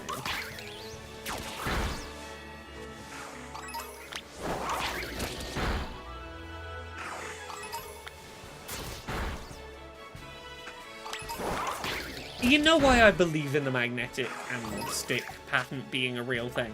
It's not even because of the force feedback applications that the patent talks about. It's so that they can basically make a Hall effect stick that uses magnets rather than conductors to detect stick movement in order to get rid of stick drift. Because what they don't want to do is they don't want to say, this time there'll be no stick drift, because that means acknowledging stick drift was a real thing on Switch.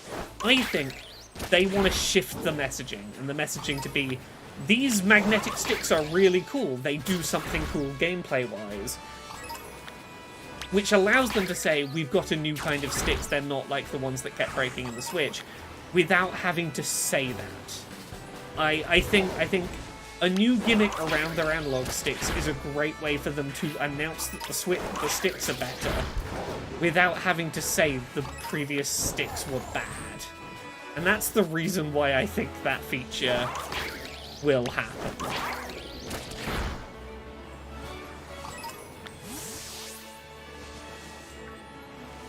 Verdant says, Hall effect sticks, while not perfect, is probably where everyone is going to go, so I don't see why the other manufacturers wanting to tank a lawsuit like last time. Yeah, like, they're not perfect as a tech, but they are definitely more resistant to drift, and yeah, if they can implement a new gameplay feature whilst also backdooring in Hall effect sensors, it kills two birds with one stone for Nintendo. There's also scroll wheel bumpers. I've heard people suggesting scroll wheel bumpers. I don't know where that rumor started. I know there was one rumor that, like, someone claimed that they worked in, like, the TSA, and that some Nintendo person had come through and asked for, like, a private screening room before they would open a box that they were traveling with, and it had a thing that was clearly the Switch 2, and so they claim it had these weird sort of rolling bumper things on the side of the Joy-Cons. I don't think that's a real story, but I think that's where that rumor probably started. I think it was the first place that was a thing. Sakurai posted a video about wanting to do it. What? Wanting scroll wheel bumpers? Is that a thing Sakurai said? I never felt like the Switch sticks move fluidly. They never want to go in a perfect circle. There's a weird bit of resistance. Yeah, there's a lot of problems with those sticks.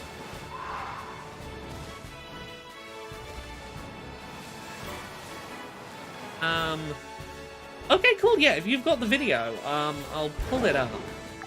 I'll probably pop it in a tab, and then, like, at the end of this Shiny Hunt attempt, we'll pop it up on stream. Because we're probably going to need the subtitles visible. I can't just chuck the audio on, I suspect.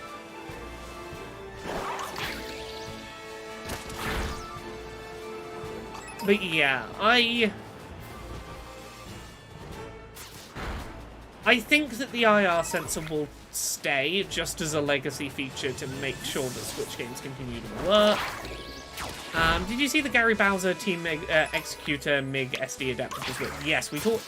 Akai, we talked about it earlier. I go into more depth on it in Podquisition tomorrow, but yeah, the potential links to Gary Bowser, even if it's just like a paper trail, you know, I know he says that he's got nothing to do with it.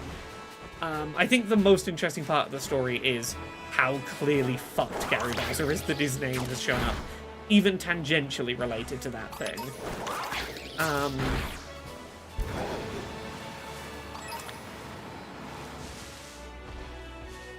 Cool.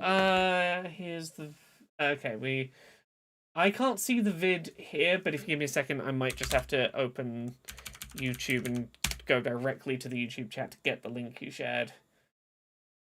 Open... Yeah, it's not showing up in my combined...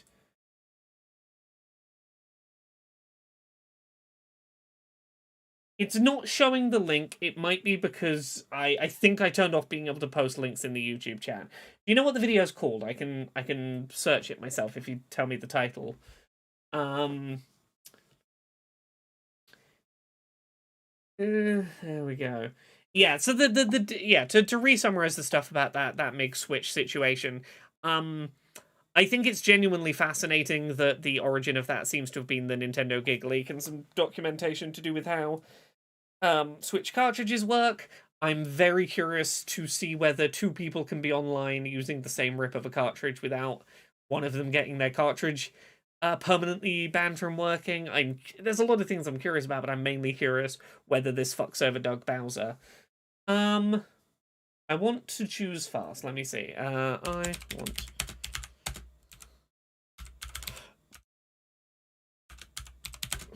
fast UI. Can I find this Sakurai video? Masahiro Sakurai on creating games. Cool. I'm gonna try and put this up on the stream if you give me a second, everyone. Okay, it's like a 3-minute video, so we can see about this. 時折、任天堂の新機種が開発中である際、 Yeah, let me mute this and I'll read his subtitles. Occasionally, while Nintendo's developing new hardware, they've asked me to make suggestions regarding possible functionality. Since the GameCube's development and my third time designing Smash Bros. Melee, there's one suggestion I've made several times regarding the controller. Okay. I want a scroll wheel, or as we called it back then, a jog dial. Nowadays, most mice include a scroll wheel by default. Anyone who's used a web browser must surely know how useful it is. If game consoles had scroll wheels, menu selection would be really easy. Okay, yeah, okay, interesting. Games utilize all sorts of inputs. But out of everything, menu selections are something I'd like to do quickly. A scroll wheel would let me zip right to my choice and be done in a flash. You know what? I want to pull something up on screen, because there is a Switch competitor out today that does have a scroll wheel on its Joy-Cons, and I do want to pull this up. Lenovo Legion Go scroll wheel. The Lenovo Legion Go is basically a very high-end Steam Deck, but it has detachable Joy-Cons, basically. And let me find a picture, because super interesting. Let me pull this up and make it bigger. You can kind of see it on the right Joy-Con, sort of near the top of the Joy-Con rail. There is a scroll wheel, just sort of under the trigger, under the trigger buttons. On the right Joy-Con. It already has a scroll wheel, and that's mainly because you can also use that right Joy-Con as a mouse, weirdly. It's kind of got like something like the IR sensor on the right Joy-Con, but you can use it as basically a standing mouse. But it has a scroll wheel.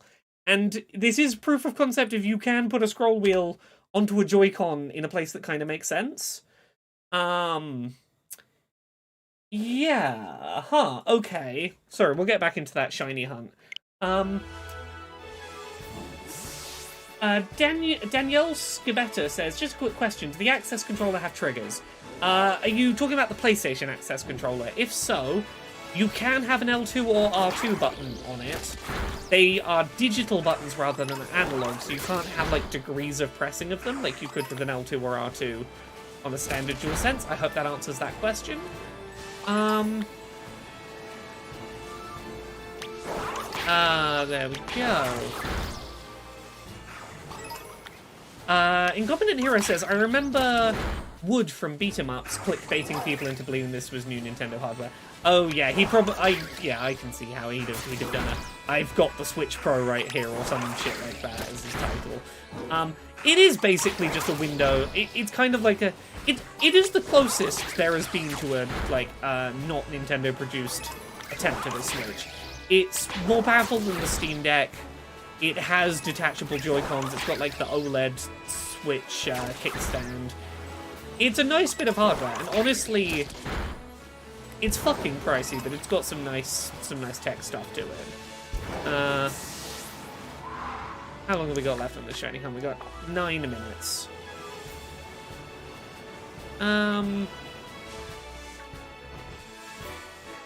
But yeah, here's the thing. I don't know if Nintendo would do that, but honestly, the fact that Sakurai has apparently been, like, telling Nintendo they should do it, weirdly does give me more reason to believe that, like, maybe that fucking story of that TSA person was real.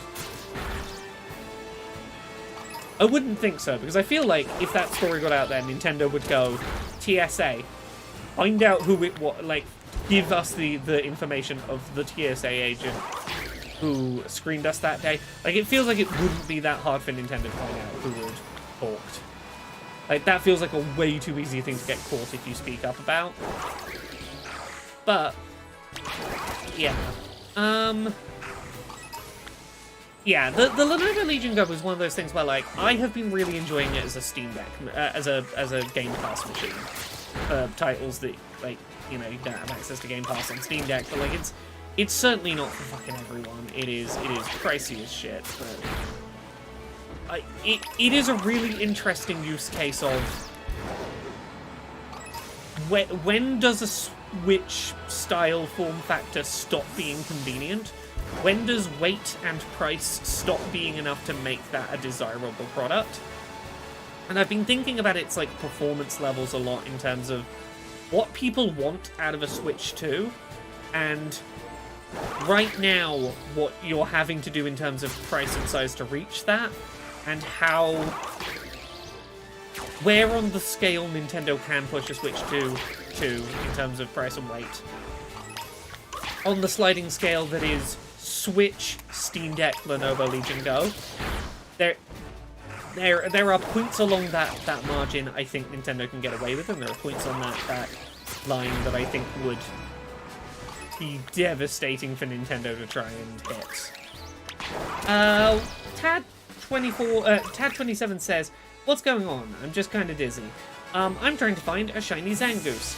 You see this Pokemon here? It's Zangoose. There's a 1 in 4,000 chance of a shiny Zangoose. It's got blue instead of red on it. It's one of only 80 species of Pokemon that across the whole series that I don't have in shiny. I have 1,027 shiny species or forms of Pokemon from across all of the Pokemon games. I'm down to my last 80. I am just running around in circles trying to find a shiny Zangoose.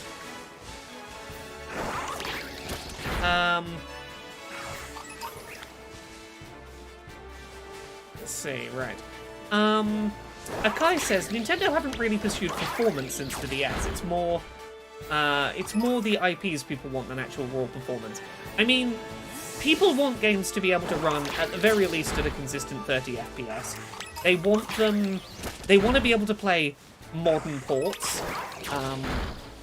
They want a modern game that they hear announced to run at least 1080p 30 FPS on a handheld. And I think that's a reasonable target. I think that, like, DLSS upscaling, I think making a machine that can run modern titles at 30 FPS 1080p without too much legwork from a developer to make that port work, I think as long as that... Like, I know a lot of people want 4K Switch, and I think some games will get there. I think your Doom Eternal port for the Switch, like, the developers that make that kind of effort to do a very well-meant port might get there, but I think the average port will be 1080p 30, but it's a pretty well-locked 30, pretty well-locked 1080p. And I think most people honestly will be happy if, like, newer games can get that kind of treatment on Switch too.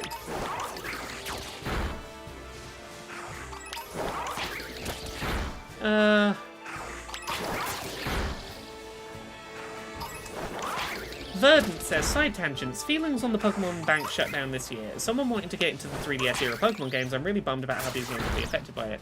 Is that official? Is Bank actually going away this year? I thought Bank was staying around for a while still. If Bank is going this year, I might need to give up on my Switch shiny hunting for a while, and I might need to just go, what are the Pokemon that I currently can only shiny hunt on the 3DS? Go shiny hunt just those on the 3DS, move them forward, worry about the rest of my Switch collection later.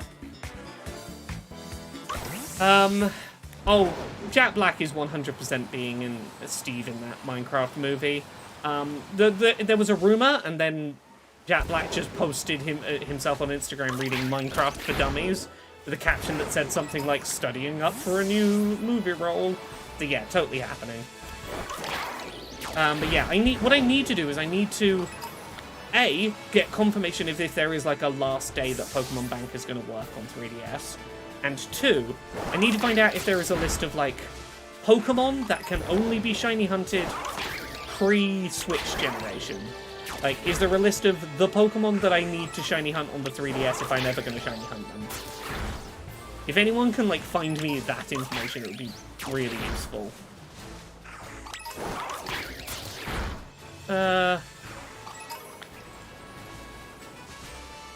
Off the top of my head, I know that the Pansage line, the grass, water, and fire 2-stage evolution monkeys from Black and White have to be, currently can't be shiny hunted on the Switch.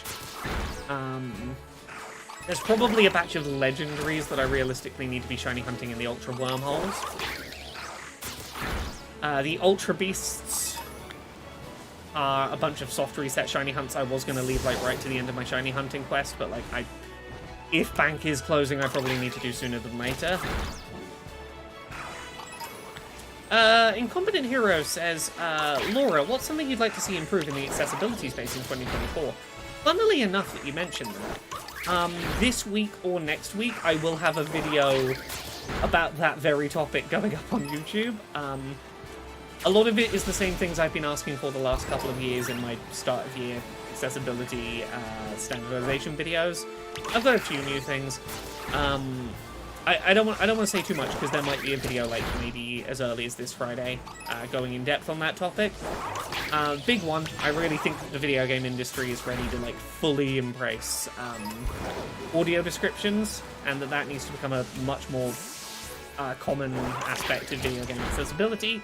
And I think that Nintendo is really obviously falling behind both of its core competitors in the console space, and I think that they need to get their shit together and like catch up with at the very least the stuff that Microsoft and Sony have like clearly come to agree of as standards.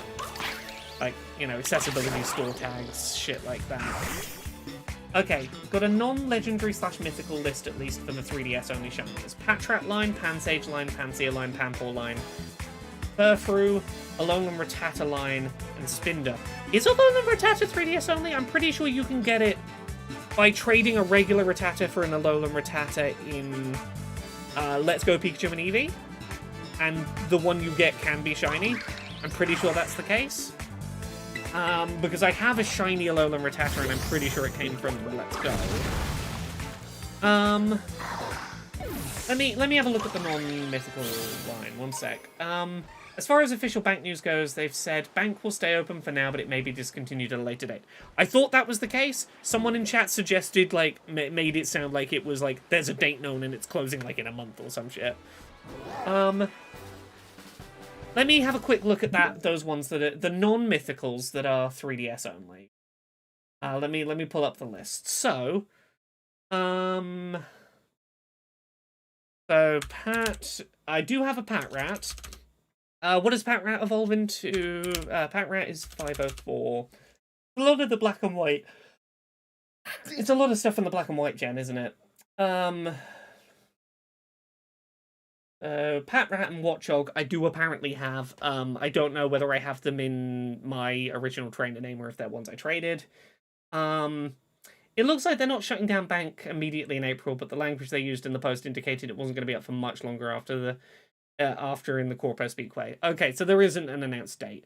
They've been pretty good about like saying announced dates up front for like this service is going down, this service is going down.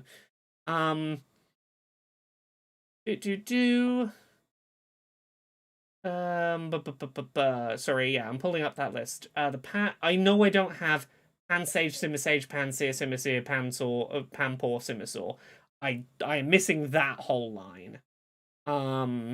So that is 6 that I need to get.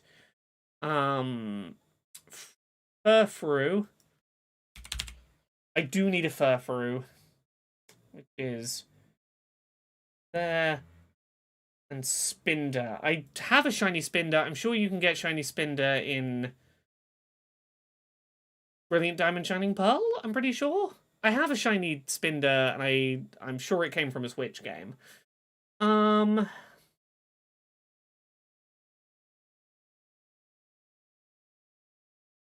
Yeah, Furfuru is... Yeah, Ultra Sun, Ultra Moon. It seems cool. Okay. So it's there's like 8 Pokemon from the 3DS gen that I need to shiny hunt at some point. I wish I could play my 3DS on stream, because if so, I'd be a lot more likely to do those shiny hunts. I might just go look and see if I can buy a 3DS that has catcher output on eBay, just so I can do those shiny hunts on stream. There we go. Right, let me get back to the game, sorry. Pull that back up. We have how much of this shiny hunt left? 31 seconds. Okay, we're an hour and a half into this shiny hunt, not one shiny Zigzagoon yet. We're gonna do this hunt at least one, maybe 2 more times. We're gonna get there. But yes, I want to finish the shiny hunt, the stuff on Scarlet and Violet. I probably won't do the BDSP ones right away. Like, I probably will shiny hunt me like 6 or so that I need to do in Scarlet and Violet. And then I probably will dig out the 3DS and just do those 3DS hunts that I need to get done. I'll probably get them out of the way early this year, just at the very least, I should probably get them done before April. Or try and do as many of them as I can before April, just in case. I think the monkeys are Gen 5 transfers. Yeah, they're Gen 5. They're black and white. A lot of the stuff that is currently inaccessible outside of Scarlet, outside of the Switch, is Gen 5 stuff, and there's a lot of rumors of a Gen 5 remake or a Gen 5 Legends game coming to Switch in 2024, and I think it makes sense. Gen 5 is the one real blank spot of, like, Pokemon you cannot get on the Switch games. Like, it's the one that has, like, the biggest number if you can't get these Pokemon outside of the 3DS. Doesn't Zangoose appear in the terrarium? Is that a better for isolation hunt? Maybe? Does Zangoose appear in the terrarium? I'll give it a try. Let's have a look. Is it in this terrarium dex? Like, it wasn't a bad spot to do the hunt. Let's have a look. Zangoose.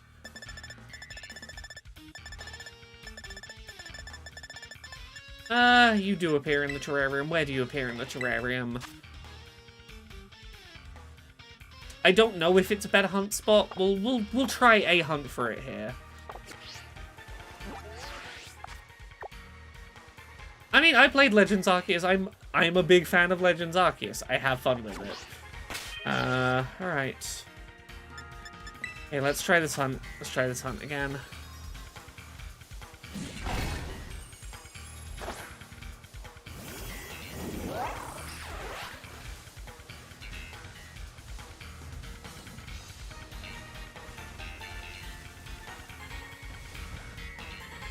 Sorry, I've got messages popping up at me and I'm just checking whether any of them are actually important for me to deal with now, or if I could probably leave these for later. Okay. Let's go.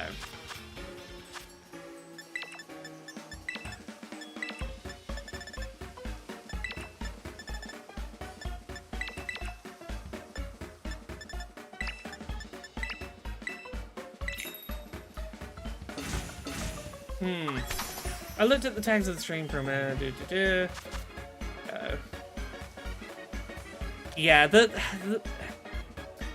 shiny hunt in Ultra Sun and Ultra Moon that is like taking me forever, and I just don't know if I have the brain space to like crack through in a couple of months, is the soft resets for the Ultra Beasts. The one for Blacephalon, I think it's called, the one that looks kind of like a clown with a disco ball for a head.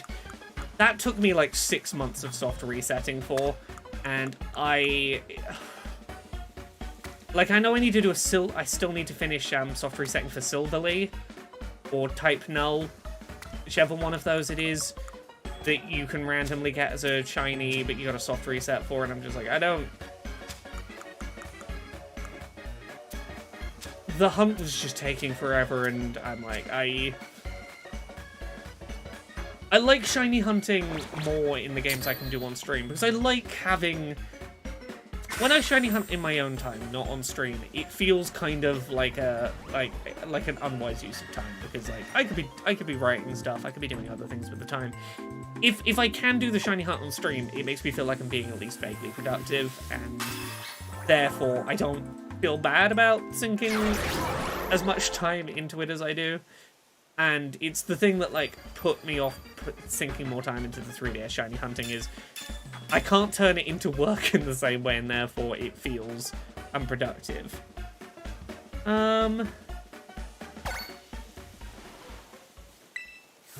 Okay, let's see if we can find an isolated hunt spot in the terrarium for...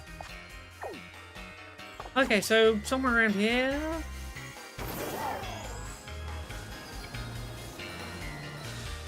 Okay, we're seeing those little deer here.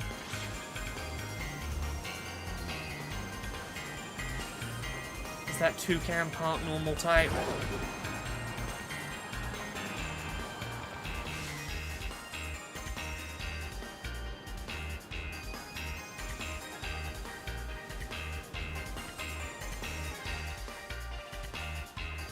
Do I need to be like near the water?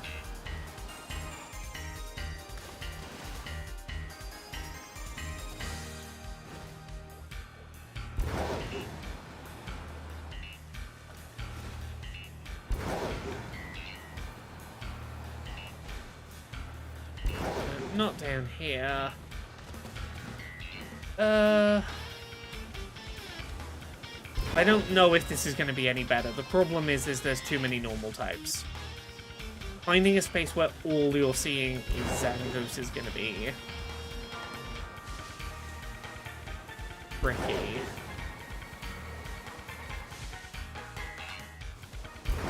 Yeah, these deer are way too common of a spawn to isolate. Is there a pond?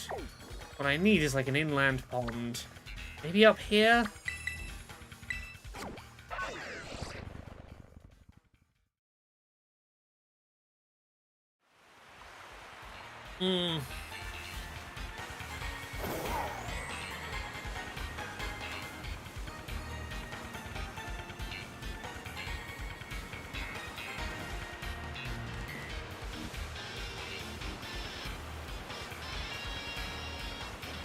No, we're getting a bunch of slack off spawns.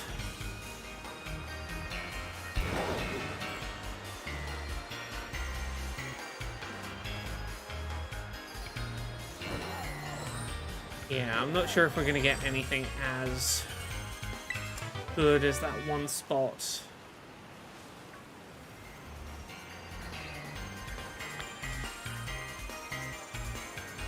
Okay, yeah, the mass outbreak of Delibird getting in the way here.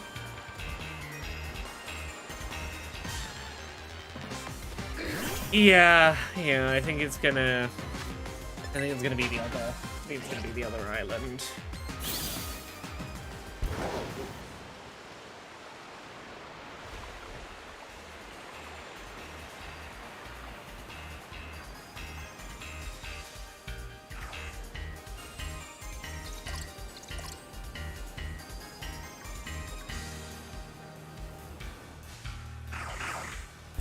Yeah, and there's too many places around me they could be spawning.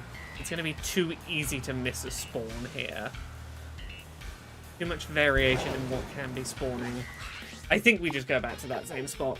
Stick with the place that works. Persist. Law of large numbers. We'll get it eventually. Would egg farming be more viable for this? No. This is still going to be... The odds are the same, but it's quicker. Like, you're seeing more Zangoose per minute this way than you are eggs cultivated and hatched per minute. This is the faster route. It's just we're having bad luck with the dice rolls. And that happens sometimes. Sometimes you will find, like... Sometimes you'll have, like, that shiny Litten hunt we did the other night on stream, where we found 3 shiny Litten in one sandwich, and sometimes you'll go, like, 5, 6 sandwiches and not see a shiny. Random numbers are like that. Sometimes you cannot force them to behave.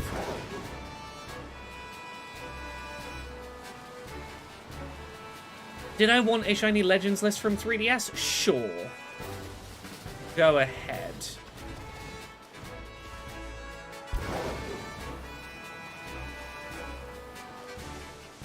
Well, where was I going? I was going here.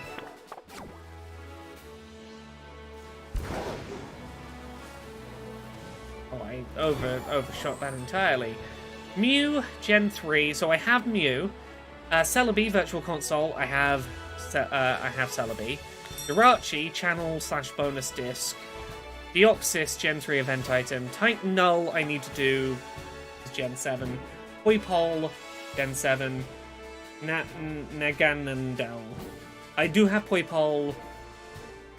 Naganandel. I need to do the Titan Null hunt.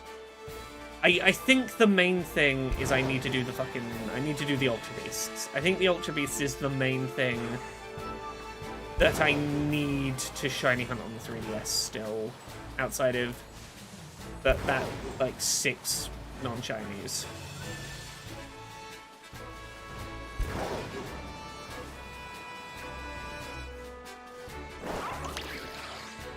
Okay.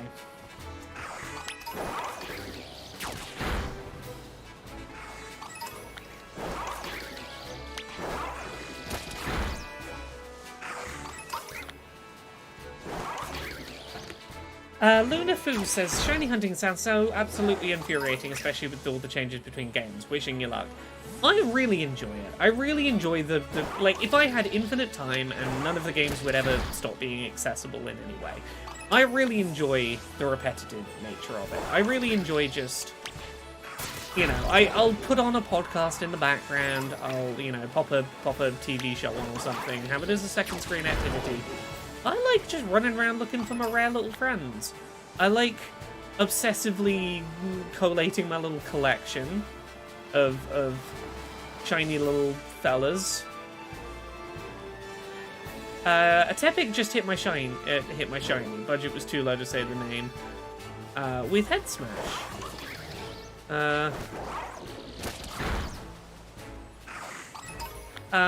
Softex says, as a bad biologist, can I just say that wheels can never be a result of evolution? Oh, here's the thing that you'll hate, Softex. These aren't wheels. They're not rotating. They appear to be rotating. They have, like, they are casting a hologram that makes them look like they're rotating. They are like a neck frill that doesn't actually rotate. We are floating off the ground and propelling ourselves with a thing that looks like it's rotating but is not. This has not evolved wheels, despite what it appears to have done. It's neck frills that have, like, holograms making them look like they're turning. Because as you can maybe see, the wheels don't actually touch the ground.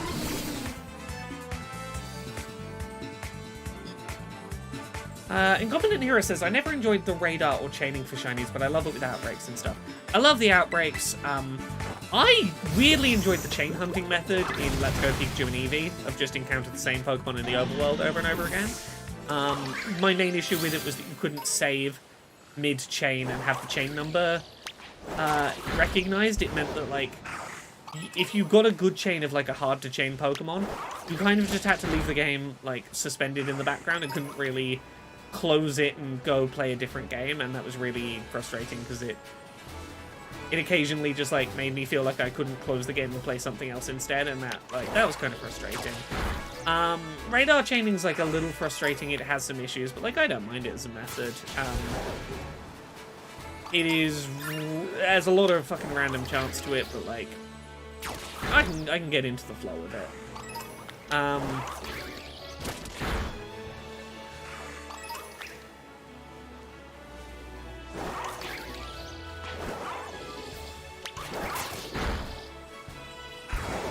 But yes, I still can't quite believe how close I am to a full shiny collection. I only started shiny hunting for the first time when Let's Go Pikachu and Eevee came out. So that would have been 2017?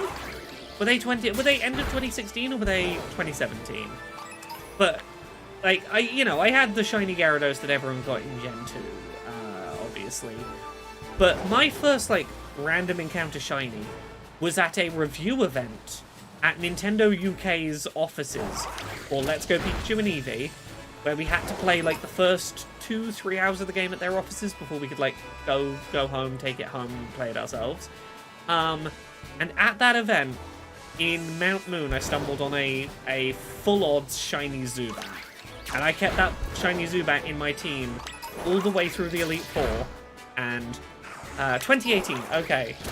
So all of my shiny hunting has been in about 5 years. That means I have averaged about 200 shiny Pokemon a year for 5 years. 200 shiny species per year for about 5 years. That's 2 shiny species every 3 days for about 5 years. I was able to take it with me. I brought my own Switch with me. I was able to play it on my own Switch. The reason they wanted us to play that first few hours at their offices was if we have any questions, we can ask them. If we wanted to like test out the trading, we could test that out because like other people at that event would have the game to, battle or trade with.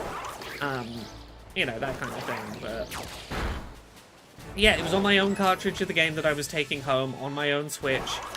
I got to take that shiny Zubat home with me, and I learned how to shiny hunt in that game in the post game, and I kind of never stopped.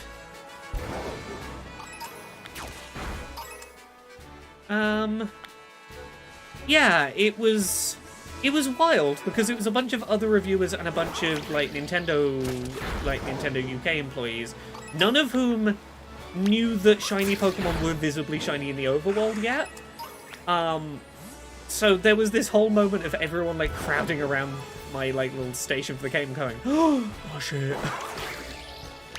And I could have it run around after me and it was great. I still have that shiny Zubat somewhere. It really sold me on having a shiny version of a Pokemon can make me care about a Pokemon that I wouldn't otherwise care about. And suddenly I realized kind of why I wanted these weird shinies. God, yeah, it is weird to think that my shiny collection has entirely existed in the last 5 years.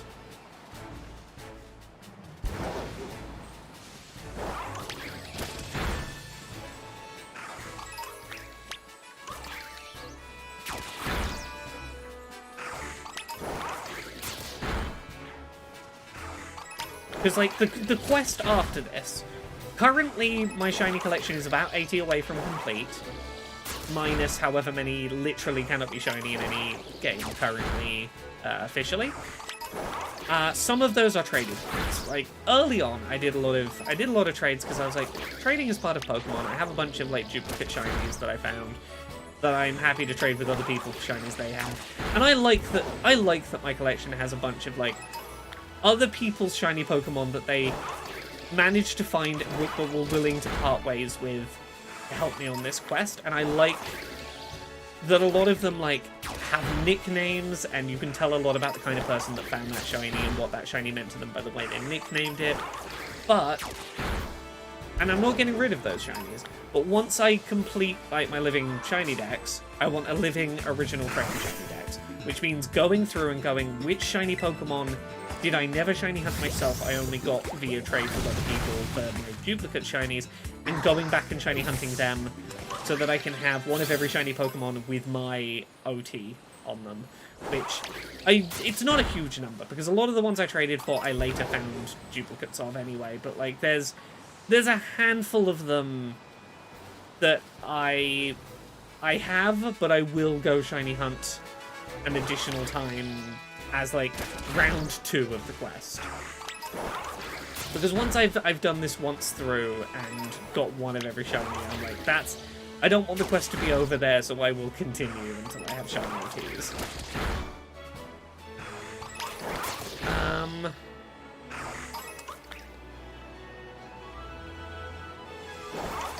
I sort of hate how Pokemon handles all the transferring, but the fact you can still have that Zubat you caught all that time ago and all those games ago is so cool. I do really appreciate that. I really appreciate that my shiny Zubat, now shiny Golbat, can just hang out in future games. It is nice.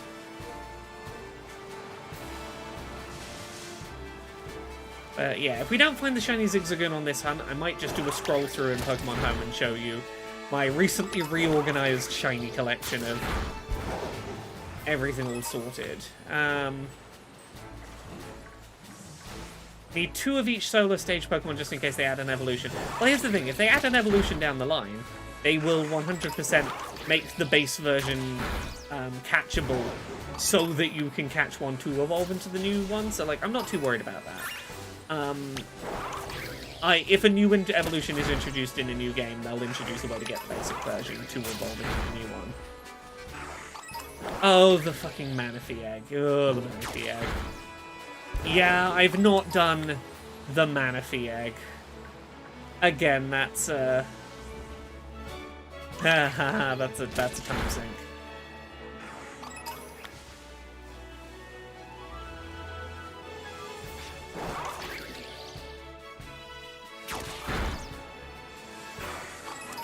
The Manaphy egg that isn't meant to be shiny huntable, but because it...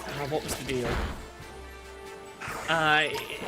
When it's generated, it picks a trainer ID that is that cannot match yours, so that it can't be shiny. But if you trade it to someone else before hatching it, the ID has been set when it was an egg. So you would trade it to someone, they hatch it. If it matches their ID, it'll be shiny for them. If not, they reset their save, trade it to someone else. That's the Manaphy egg one, isn't it? That's that bullshit.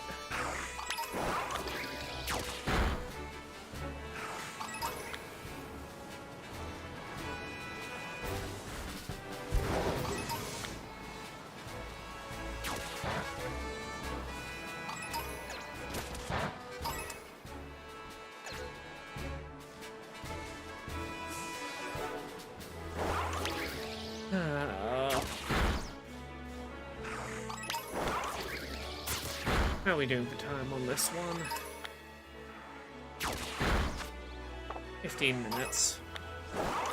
I'm really not convinced we're going to find this shiny Zigzagoon tonight. You are the only base game one that I somehow missed. Somehow I thought... This is why I spent like 6 hours doing a really good inventory of my shiny collection the other night. Because I was like, I want to make sure that I haven't, like, ticked that I do have a shiny Pokemon but I don't have it, or ticked that I don't have it but I do.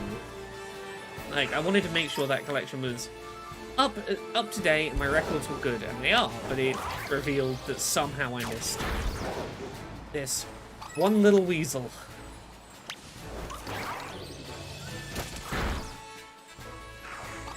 I am getting Zangoose claws. Yeah.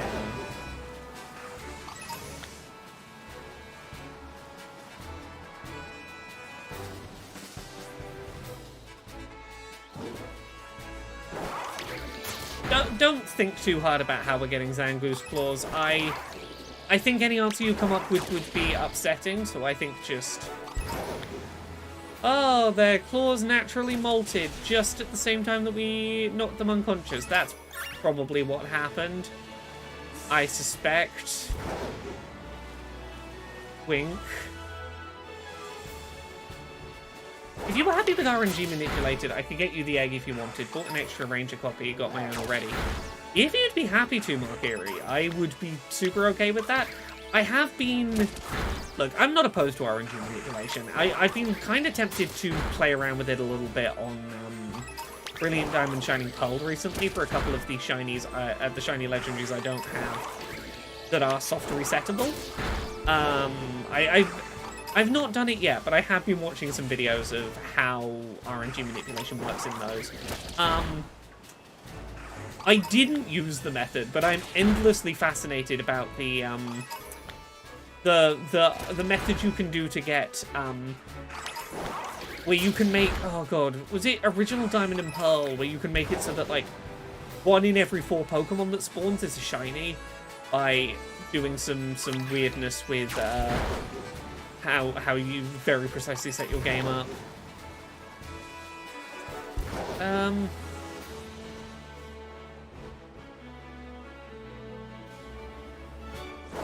Yeah, RNG manipulation is something that, like, at some point I'm gonna have a look at. But again, if I could show my 3DS on stream, I'd probably do some of those 3DS specific things on stream.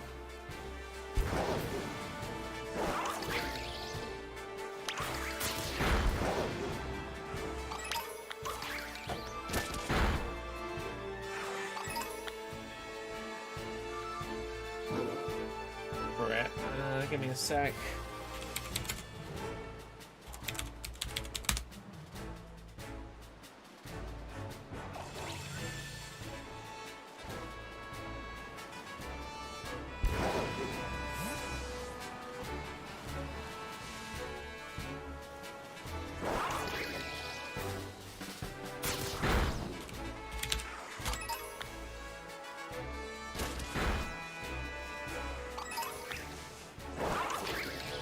How much to capture 3DSs go for these days? I had one once upon a time.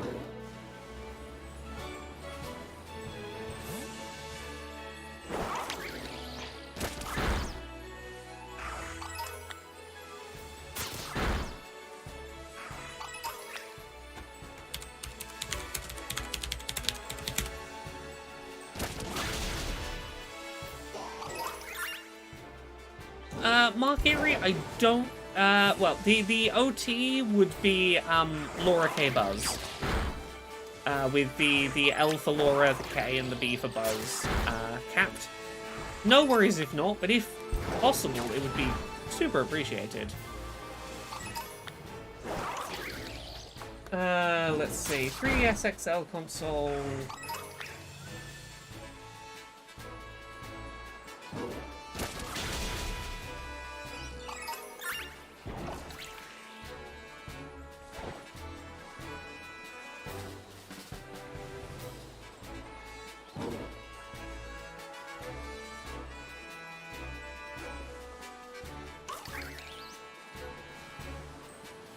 the methods. Ooh, video capture over Wi-Fi for mouse capture.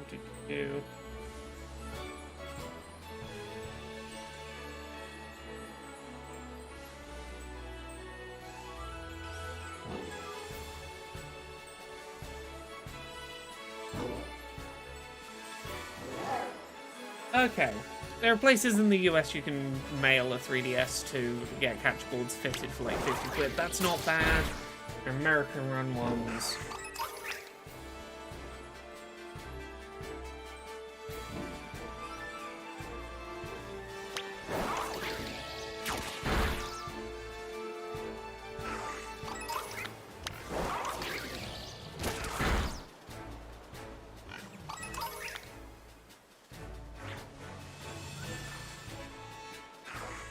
$200 on top of sending a 3DS out. I just want to buy an already made capture 3DS. Let me stream my shiny hunting. My main issue is if I want to get these hunts done before April, I don't want to send a 3DS all the way to America to get a capture card fitted to get it sent back. If my objective is to get that 3DS back in time to shiny hunt on stream, or for April, which might be when that cutoff happens, that's like, yeah, I want one that's already working, that I can... Yeah.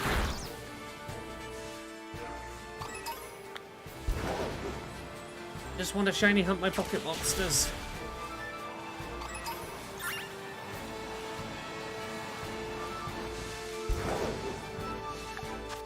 Okay, 8 minutes. Come on, don't make me do this hunt a 5th time tonight.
Why am I getting so much slowdown all of a sudden?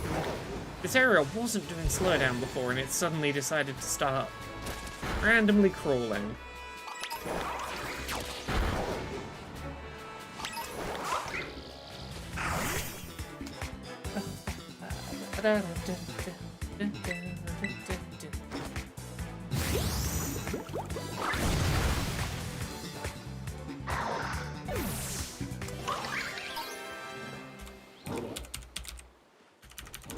Okay.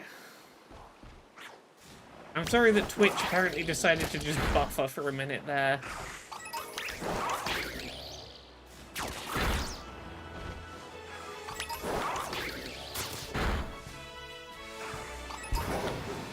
Love you, Twitch. You're such a stable service to use.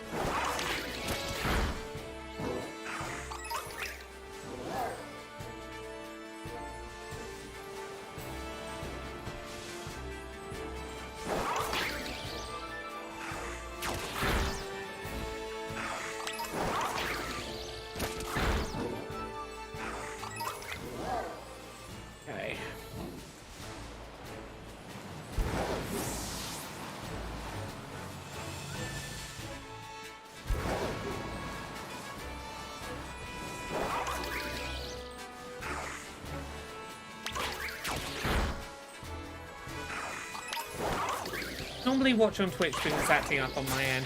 Yeah, I wish I could tell you why. I'm not dropping frames on my end. I have less than 0.1% dropped frames throughout the stream today. Less than 1 in 1,000 frames dropped, so it's not that like I'm dropping frames on my end. I wish I could tell you why Twitch is being like this. Sometimes Twitch just is like this.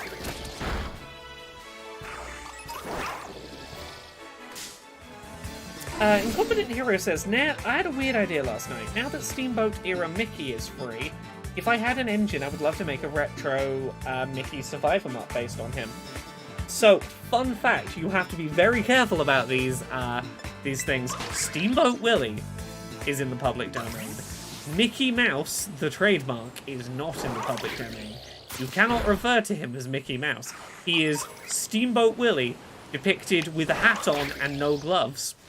And not doing the "Aha, it's me, Mickey, ha-ha" voice.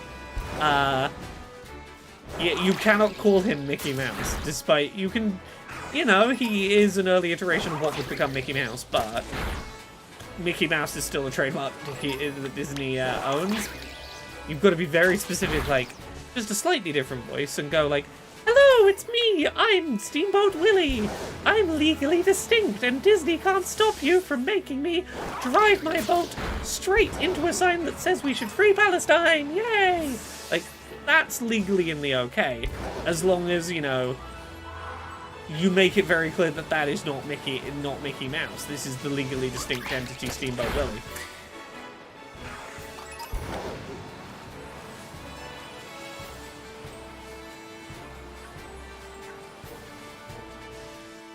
Maybe Willy is the boat? I don't know.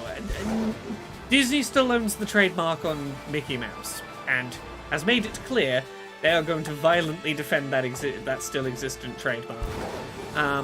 Could you name him Mortimer Mouse, which is his original name before Walt Disney's wife told him it sounded bad? You would have to check whether Mortimer Mouse is legally protected or not. Yeah, you've got to be very careful. There's a lot of things you've got to not include or not do to not step into the "that's a Mickey Mouse" realm.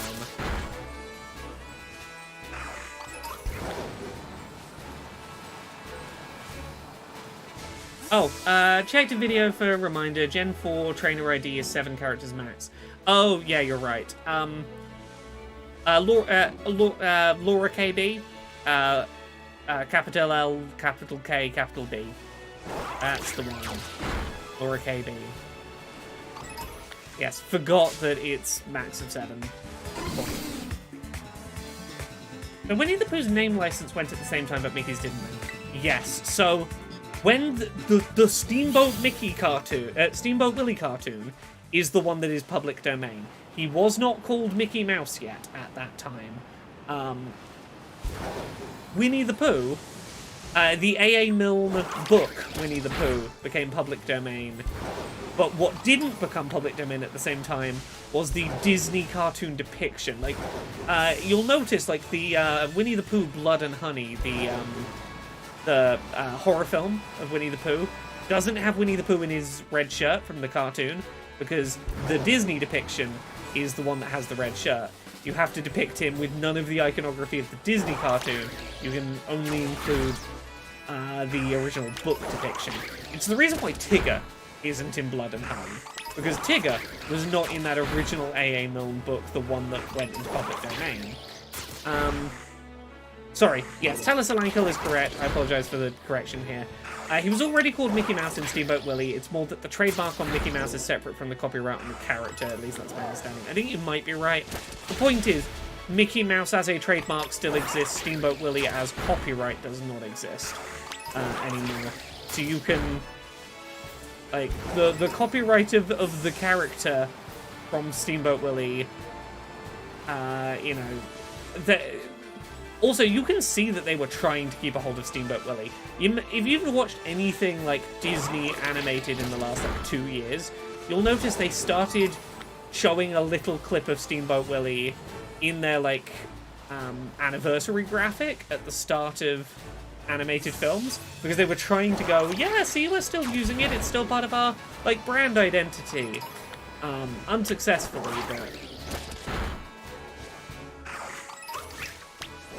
yeah, Tigger, it won't be long before Tigger's in the public domain, but, like, Tigger could not be included in Winnie the Pooh Blood and Honey because it was not in that original book, and it was that one specific book that had gone into the public domain.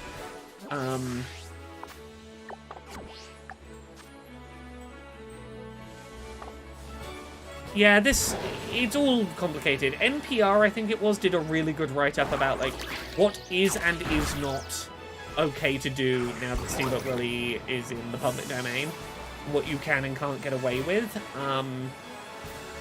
I am paraphrasing based on memory, so I apologize for any issues, but yeah, they have a pretty good rundown of what you can and can't do and why.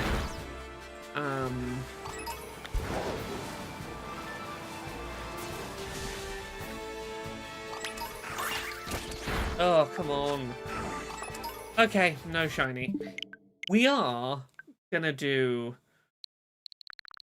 I'm gonna very quickly show you my recently reorganized shiny collection so I can just skim over them quickly. And then we're gonna try that shiny hunt one last time because fuck it, why not?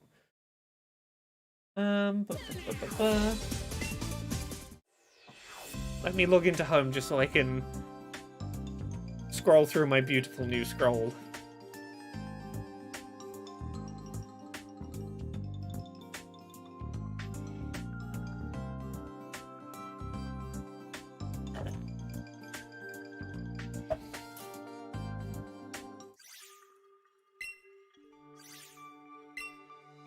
think my shiny collection from the Violet decks is still in Violet, so we'll pull both up. Yeah, so in Scarlet and Violet on the right here, I have my shiny collection, including Family of 3 Mousehold. I have 2 shiny Family of 3 Mouseholds. All of the other shiny Mouseholds I evolved trying to find the Family of 3. Shiny Dunsparce family 3 segment, and then all of my like 2 segment shiny Dunsparces I hatched trying to hatch a 3 segment. And there's sort of the end of my sort of collection there. And then all the past gens we will get to here. Let me scroll back to the start. Talasalenko says, speaking of Pokemon Home, I was wondering what would happen if I pause my subscription. What happens to my Pokemon? Would they get nuked eventually? Eventually, yes. There is a grace period. I think it's at least 6 months. They have information somewhere online where you can read about it.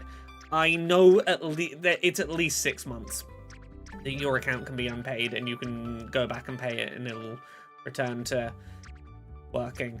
But here we go.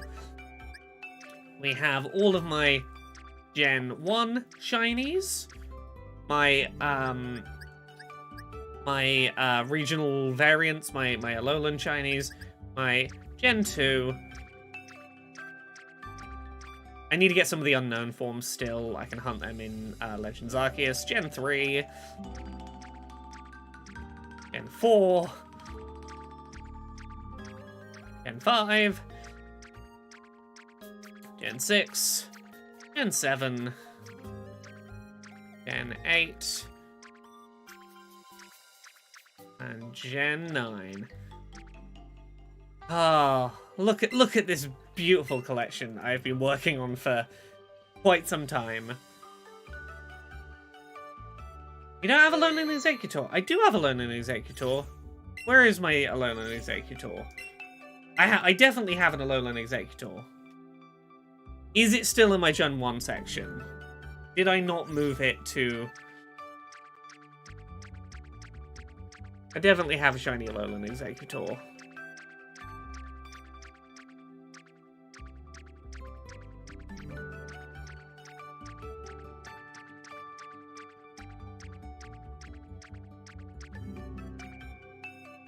Definitely don't have it in the Alolan box. Did I leave it in here with my... Yeah. Here it is. Didn't put it in the Alolan Forms box. God damn it. It's in the Alolan Forms box now, which means I'm going to have to very quickly shuffle all these Pokemon along to tidy this up. I did go through and check I had everything the other day. I didn't tick a Pokemon off until I'd seen it, so I knew I had it in here. I knew exactly where it would be if it wasn't in that box. Because originally I sorted the Alolan forms, I put them next to the Gen 1 forms in this filing system, and then I changed my mind and like manually went and dug them out and got them in their own box, and I clearly just missed that one in the sorting process. Aha. No. Thank you for pointing it out.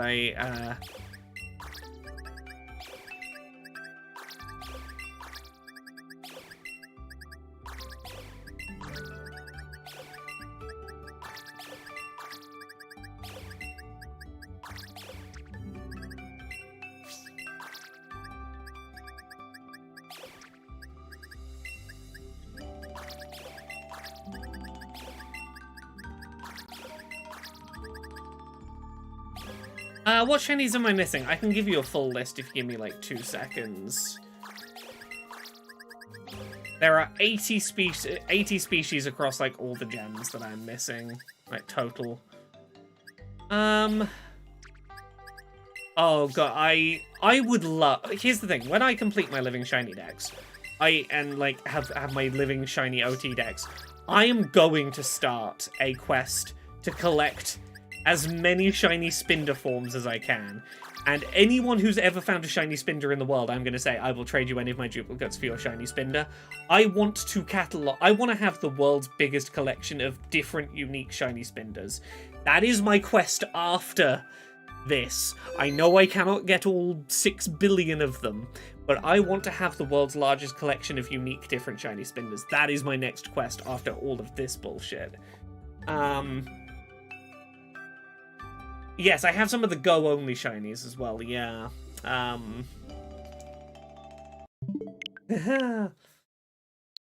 Honestly, I really like just shuffling my Pokemon around. So, the shiny Pokemon I am missing, full list. I'm having to scroll down and look for empty box. Actually, I can hide caught Pokemon. I am missing shiny Talo, Explode.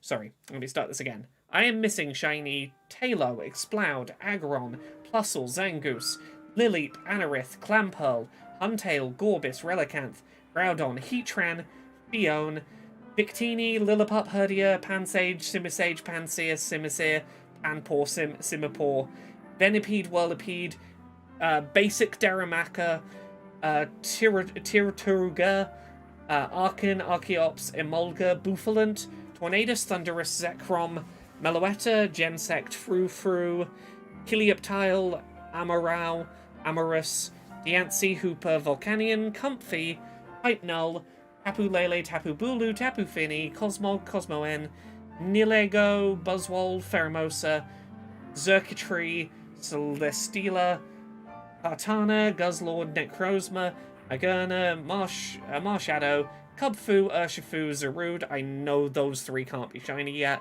Blastria, Spectria, Calyrex can't be shiny yet. Wochien, Chienpao, Tianglu, Chiyu can't be shiny yet. They haven't made shiny Koraidon or Miraidon available, no. So Koraidon, Miraidon can't be shiny. Walking Wake, Iron Leaves can't be shiny. Okidogi, Munkidori, Fezandipity can't be shiny. Ogapon can't be shiny.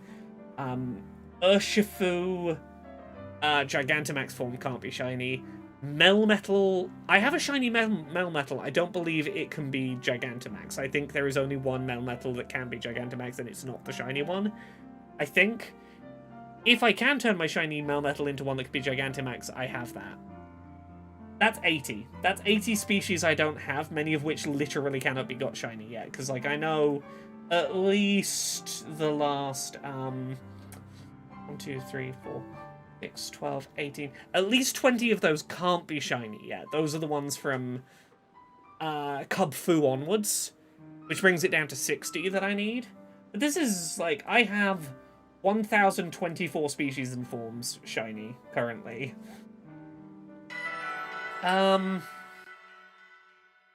So shiny Manaphy, I have...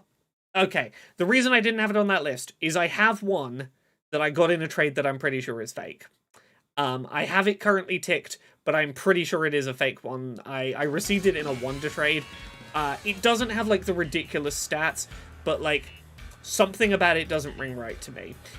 Which is why it is on... It's not on this list, but it's on the list of... I want to go back and, like, get one with my OT on that I know is, at the very least, like... There are some alarm bells where I think it's just a gemmed one. Manaphy is on that list. I have like 5 or 6 where I'm like, I have one, I didn't hunt it, and, like, it's not from some... I didn't trade it with a human being who I trust.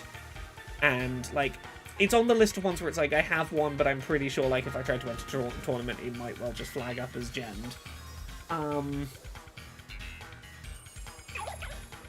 Yeah. Okay, we're gonna do this hunt one more time. But yeah, you see what I mean. Like, there's a handful that, like, I haven't included because I'm like, I don't know where this one came from, and, like, because, like, I have... For example, I have a shiny, Keldeo, which I'm pretty sure can't be legitimately shiny. Like, that one has to be gemmed. That was a Wonder trade. I got it through Wonder trade, and I'm like, oh yeah. Like, it's not got the telltale signs you usually see of, like... But any that I get that are, like... Wonder trade, I'm always suspicious of, and, like, I'm like, I don't think that can be legitimately shiny. It doesn't have, like, Pokemon Shiny buy.com and, like, all max stats, but I'm like, I don't think that one is officially available, so I'm pretty certain that's... Yeah, Home let Keldeo in, which is, again, surprising. it's weird that it's allowed in. Again, I have my list of, like, you know, there's a couple that I have one of. I'm not saying that it's it's an above board one, but you know, there's like 5 of them total where I'm like, I have one. It maybe needs to go away, but I have it. Oh, Softex, that's lovely. Oh, thank you. The people in the YouTube chat, Softex said Laura is the rarest shiny. I'm like, oh. Yeah, let's do this hump one last time.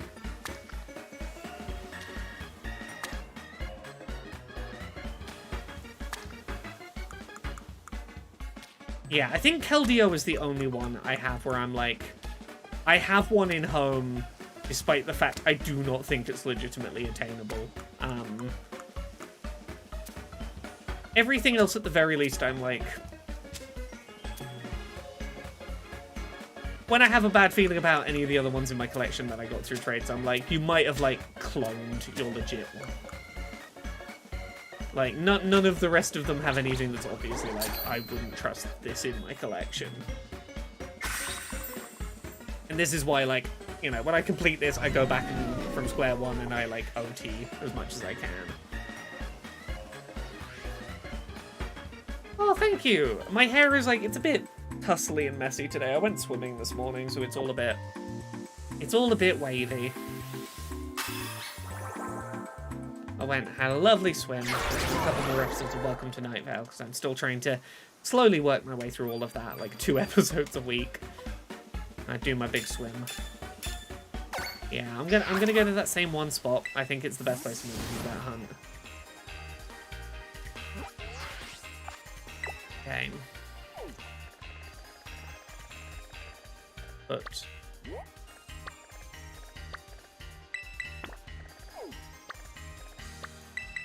I still need to finish. I'm redoing a playthrough of Pokemon Scarlet, just so that I can complete the DLC in Scarlet, so and get the 200 Pokemon in the DLC 2 decks, so I can get the 2 legendaries I don't currently have.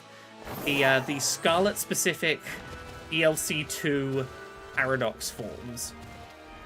I did a base game playthrough of Scarlet way back when the game originally launched, but I did so on a different Switch so that I could trade Pokemon between the 2 versions, because Pokemon Home support was like a year plus away at that point.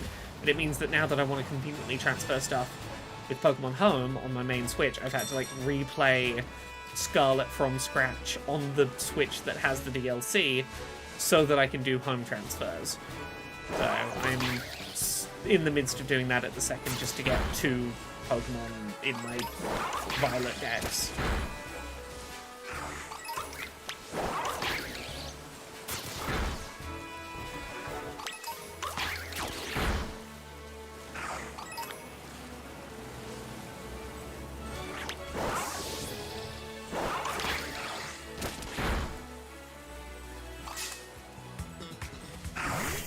Oh, another Ezekiel. Sorry, I've only just seen the message. Thank you very much for the Prime sub. Thank you very much for sneaking into Jeff Bezos' house and going, look, a shiny coughing. And he turned around to have a look whether there was a shiny coughing in his living room. And there wasn't. And he used that moment to sneak in and steal some money from his you know, from his little table in order to slide over the table to me. So thank you very much for that. I appreciate it.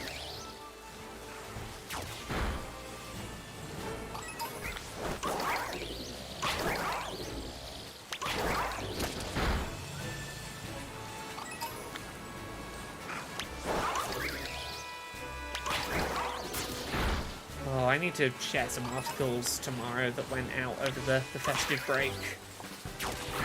I wrote a couple of things for a new website I haven't written for before. Overkill.wtf, which is a site that writes stuff about handheld consoles. I wrote a couple of pieces for them just before the festive break that went up while I was away. It'd be nice to get those shared properly.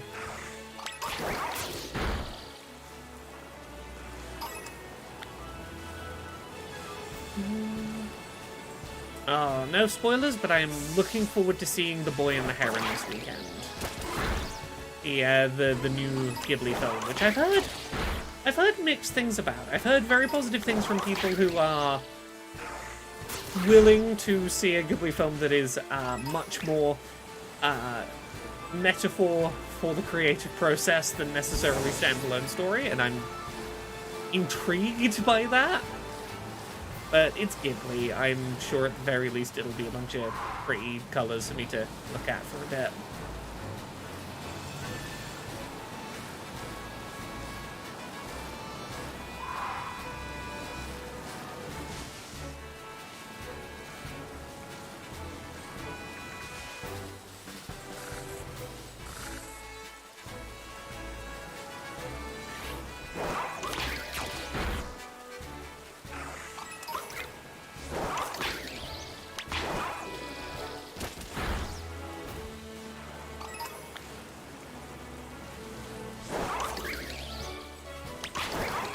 Art of Chaos says, it's closer to something like Grave of the Fireflies than it is Spirited Away. Yeah, that sounds about right.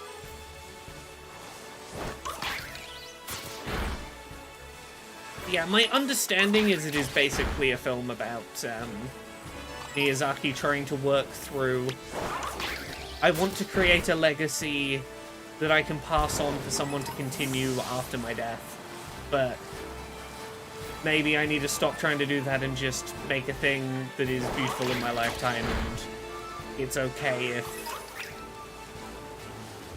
it's not a thing that someone can continue after I'm gone, and maybe I have to come to peace with that, but through fantasy narrative. And I'm like, yeah, I am aware that Miyazaki has this whole thing of he's been trying to raise his son to make films in his place after he's gone. And he has made no secret of the fact he thinks his son is a shit filmmaker. He went to the premiere of one of his son's movies once and walked out 2/3 of the way through the premiere, and when interviewed about it, said, my son has made I'm paraphrasing here, but basically, my son made unwatchable trash. I won't humor him by staying to the end just because he's the one who made it. Something to that effect, which is fucking devastating. Like, that's vicious. But given that context, I'm like, yeah, I'm not surprised that you are making art about struggling with the fact that you don't feel like you can leave a legacy to be continued in your absence. When and if you're gone, who's going to be the heir to the Moon Goddess legacy, Laura?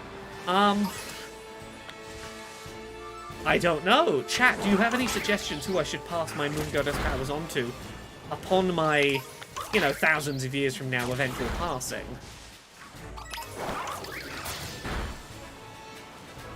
Who deserves the powers of the Moon Goddess once my time comes to its eventual end? Oh, they haven't messaged me in a while. I got through the year and a half of unique messages and clearly reached the end of the prepared material. Or, I unlocked all my powers and there was nothing left for her to teach me, you see.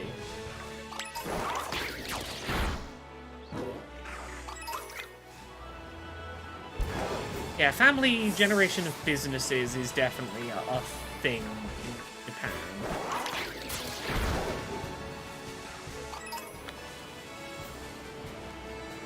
Passing on a business within a lineage. I did message her back. She never responded to my messages back. She didn't want me to message. She wanted me to buy her overpriced cat. She did not wish to have a conversation. She wanted me to pay her money, is the thing. So I did respond to her emails sometimes and never got responses.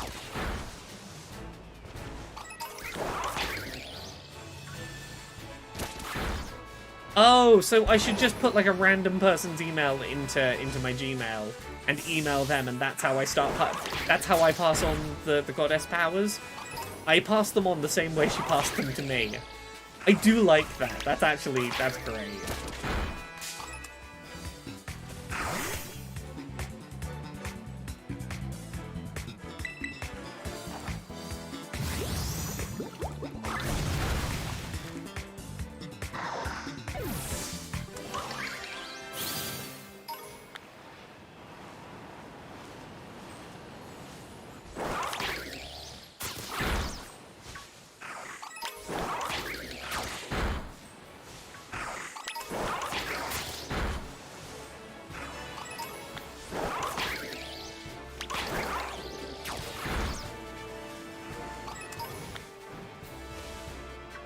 Yes, I'm looking forward to seeing the Morning Heron.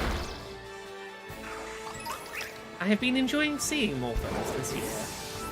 I've said this before, but my lovely wife Jane got me a unlimited visits to the cinema pass for my birthday this year, which has meant being able to just casually rock up to the cinema when I have a few hours with nothing to do and go see a film, even if I wouldn't normally go see it just because I can, would be nice. Like, often when Jane's streaming on Thursday night, I'll go to the cinema and just go pick something to go and see. It has led to me seeing a lot of interesting films I might otherwise have passed on.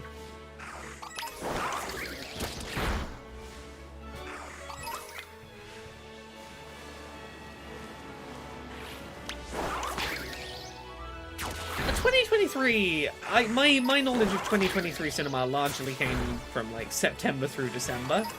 I very much enjoyed A Haunting in Venice, the a Poirot murder mystery film. I had a very interesting time with Dream Scenario, the Nicolas Cage surrealist horror comedy. Saw 10 was surprisingly interesting. The most a Saw film has been like worth watching since maybe Saw 2.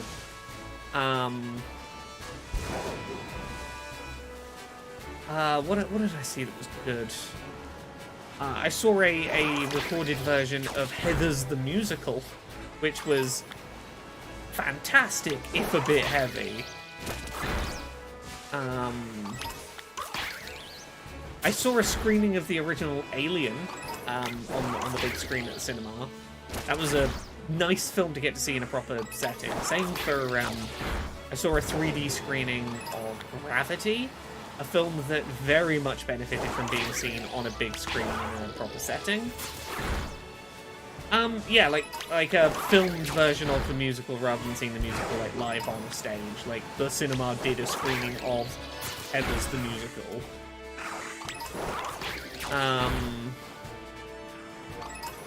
What else did I see that was interesting this past year? No, not like pirated, like an actual like professional recording, but aired in a cinema rather than you having to go see it live at the theatre.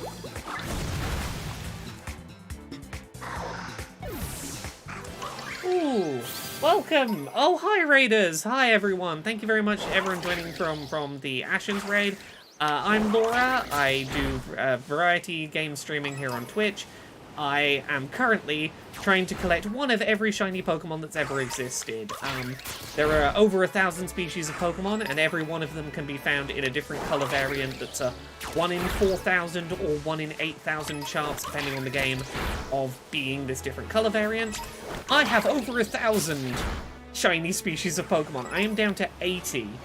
In all of the games, all of the Pokemon, all of the forms of Pokemon that have appeared in the series, there are fewer than 80 that I am trying to find shiny.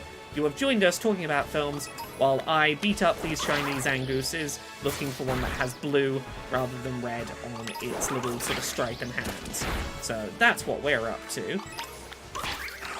We are like 2.5 hours into beating up Zangooses, so be aware that's what you're signing up for, is at least another 20 minutes of me beating up these mongooses, ready to get very excited if one is slightly blue. Yeah, we were talking about films that I've seen this year that were sort of interesting. Yeah, Saw 10. I've not watched most of the latter Saw films that just got a bit torture pornish, but Saw 10, surprisingly good film if you enjoyed the first Saw and basically very few of the later ones. It's a brave move to have your Saw film be like 2/3 of the film is just a man being quite sad about being conned out of his medical savings by someone who is maliciously preying on people's hope that their cancer can be cured. You know, there is some Saw traps in there, but there's an awful lot of just like, hey, isn't the medical system really fucking terrible? Watch this old man have every shred of hope torn out of him. through malicious means, which is again it's a brave choice. Right, where's this shiny Zangoose? Come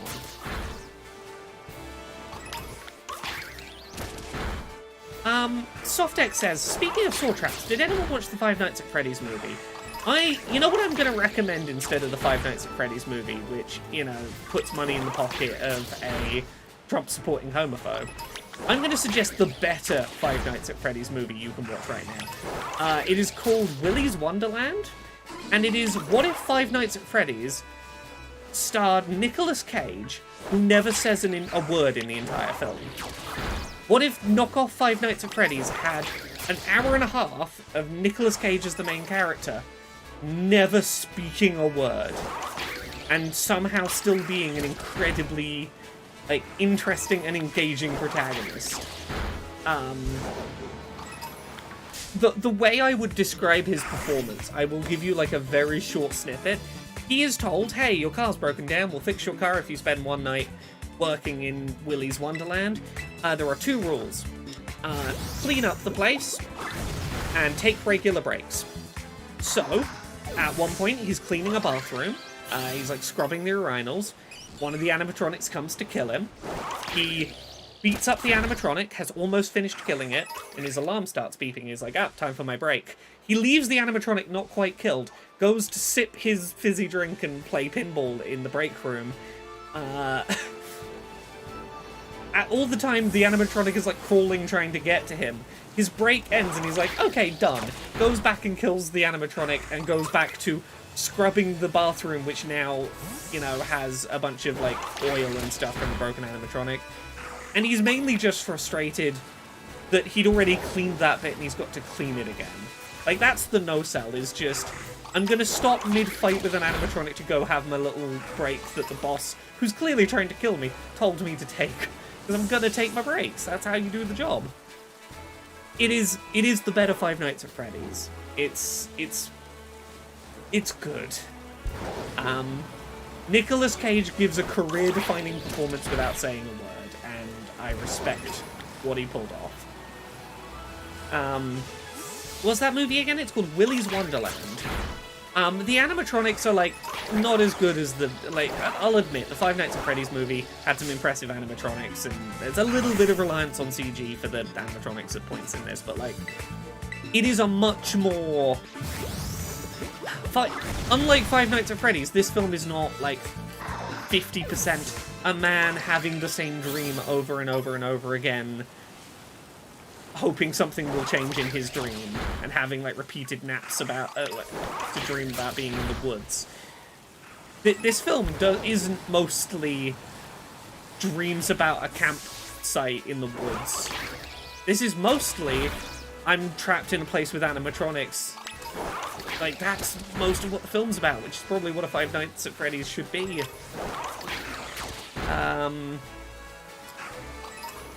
Yeah, Nicolas Cage has been in some of the more interesting films I've seen this year. I briefly mentioned it before the raid, but Dream Scenario is a movie in which Nicolas Cage is the world's most bland, boring, forgettable man who suddenly people start dreaming of him who've never met him. Like, you know, you're having a dream about, like, being in a car crash or something, and he'll just be stood there, like, holding a tray of brownies, just nonplussed looking at you. And he tries to ride this to fame, like, you know, announcing himself as that guy who's appearing in everyone's dreams, which works great until the dreams start becoming horrific, violent nightmares, and oops, he's told everyone he's the dream guy. He's got to live with that association now that it's a bad thing. Fascinating film. For anyone who has seen it, it has the greatest 90-second emotional whiplash I've ever seen a film have. And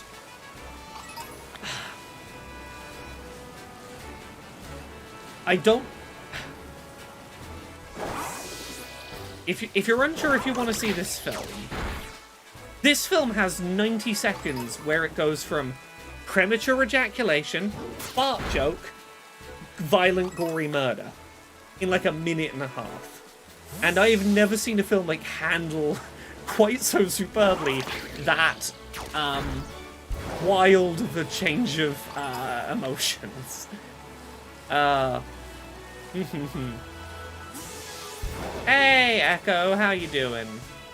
Echo says, I'm late, which usually means the stream's going to end in about 30 seconds. It's going to end in probably, like, 15 minutes.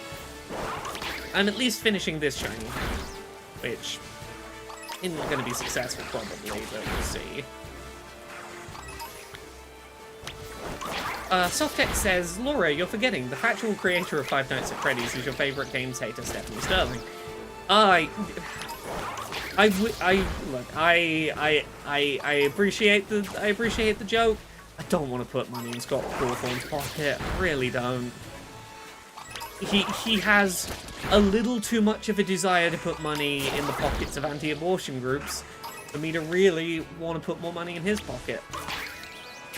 When a Nicolas Cage who never says a word alternative to Five Nights at Freddy's is available to recommend instead. But yes, I've been watching a lot of films this year. Interesting thing you might not be aware of if you're not watching as many films as I currently am. Did you know that Hollywood is currently going through a weird spell of releasing musicals but trying to hide that they're musicals? Is anyone else aware that this is like a trend that's happening? Recently there was the Wonka film, the Willy Wonka prequel.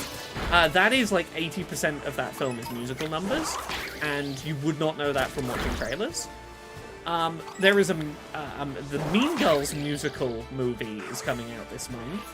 None of the trailers of that have any music in them. The only thing that would tell you it's a musical is there's a musical note in the E of Mean Girls, in the logo. Like, Hollywood is in the middle of a... We've produced a bunch of musicals, but we refuse to tell you they're musicals in the marketing spell.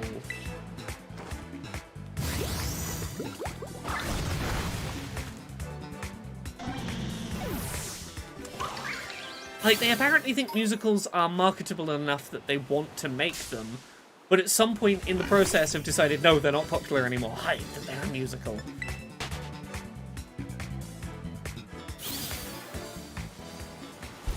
Okay. We've got like 10 minutes. Altered Karma says, I guess secret musicals are better than no musicals. Are they? Because I went into Wonka and like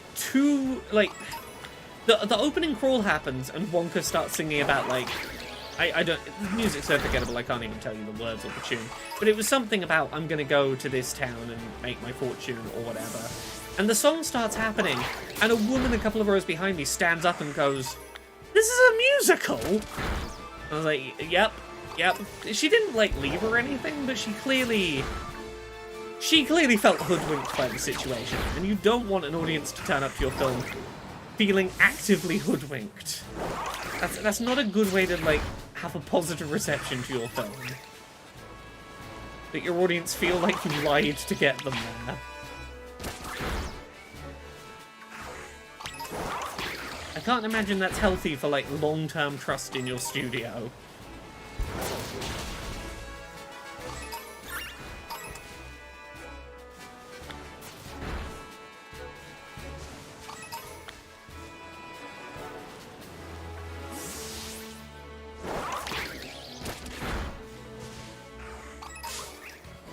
Does the original count as a musical?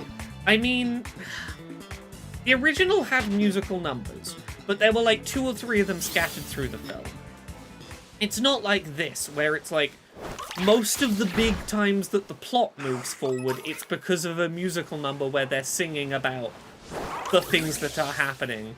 Like, here is a song about us scrubbing the laundry because we got put into servitude in the laundromat. Here's the song about I've got chocolates that are gonna make your confidence skyrocket. I remember that. I remember that there's a song that invents a bunch of words to rhyme with chocolate, and the one I remember is only Wonka's chocolate makes your confidence skyrocket. there's a song with musical numbers, and then there's a musical.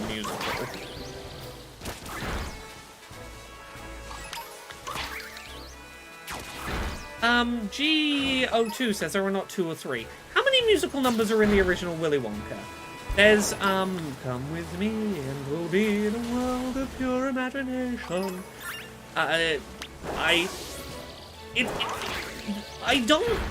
don't think there's like an order of magnitude more than 2 or 3 musical numbers in that song with like, unless you're counting the Oompa Loompa songs maybe.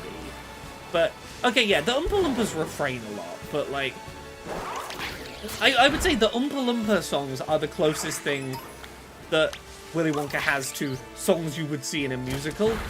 But in terms of like that whole moving the plot forward through narrative thing, I got a golden ticket. I suppose I got a golden ticket exists. Cheer Up Charlie, I do not remember existing. Okay, maybe there is more than I remember, but like, there are large stretches of Charlie and the Chocolate Factory where plot is just plot. Not every scene is, we're breaking out into a choreographed song and dance where every character is part of it, whether, like... I guess the difference is, in my head, the Oompa Loompas, when they're doing their numbers, like, the Oompa Loompas are dancing and no one else is. It's not like the world becomes a musical number. You know what, you tell what I mean when I make that distinction. The entire world is going to be roped into this musical number that they all magically know without having practiced. That is the thing that is progressing the narrative in basically every scene. Like, that kind of musical is not necessarily something that a person would expect having watched a trailer for Wonka.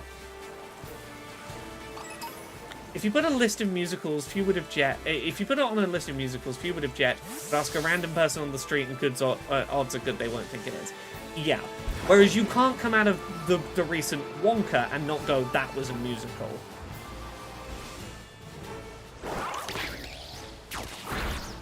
Yeah, like, Wonka is a musical in the way that Hamilton is a musical, where basically every plot development is because a song happened.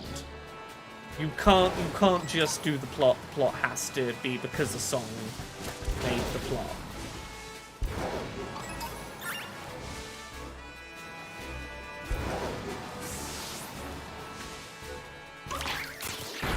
Come on. We have 6 minutes left to find a shiny Zangoose.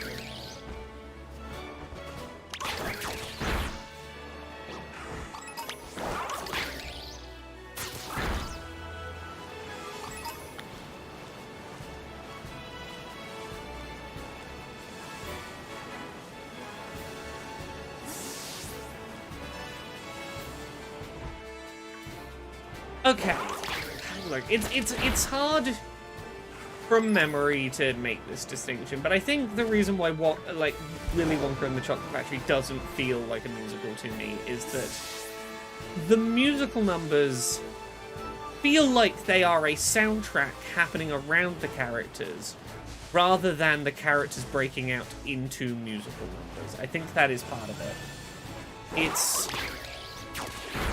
It's the background to something happening and not the character is breaking out into song, where you have to accept the conceit that the world has broken out into song and not question the reality of it.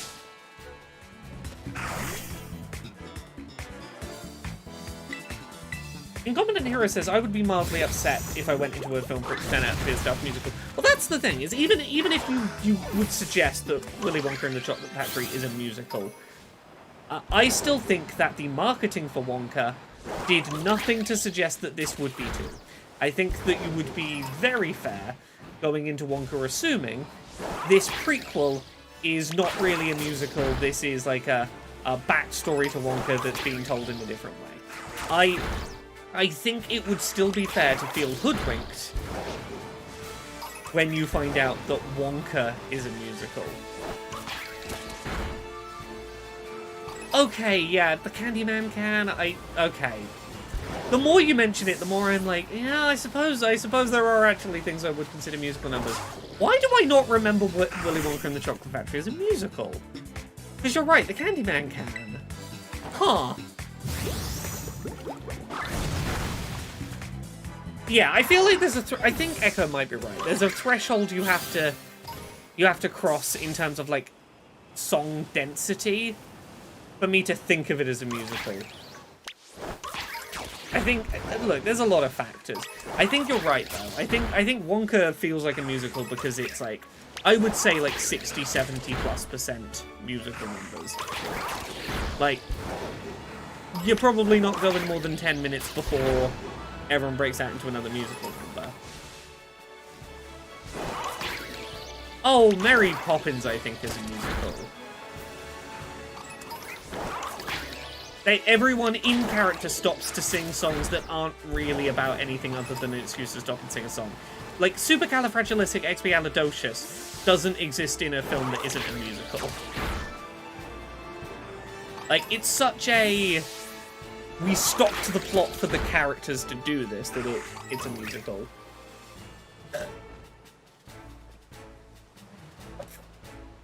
Oh yeah, I want it... I want the world, I want the whole world, I want it now, now, now. Okay, yeah, look, I am factually wrong. Willy Wonka and the Chocolate Factory is a musical. You're right. The more of you that bring up more songs, the more I'm like, you're correct, and I don't know how I was this wrong.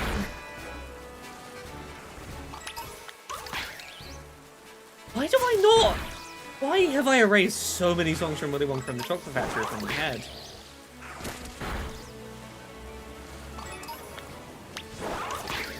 There's no earthly way of knowing which direction we are going. You're all correct.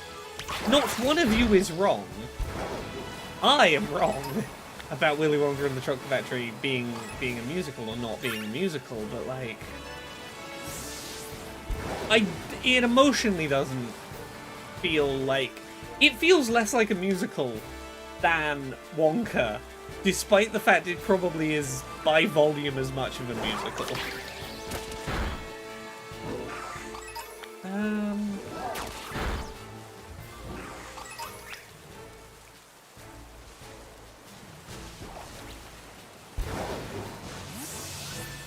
Come on.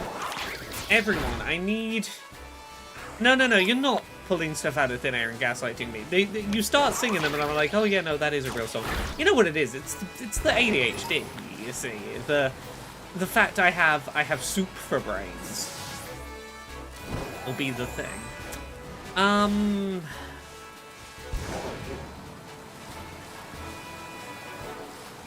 Yeah, what was I about to say? We have like a couple of minutes left before this shiny hunt timer runs out.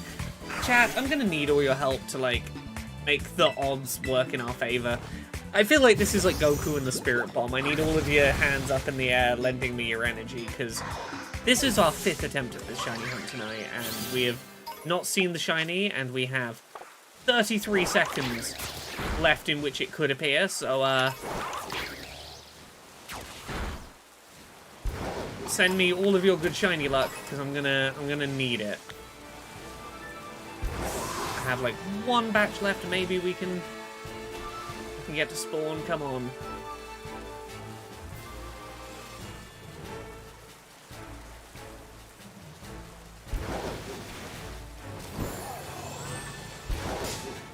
Oh no, I ran into the fucking lion.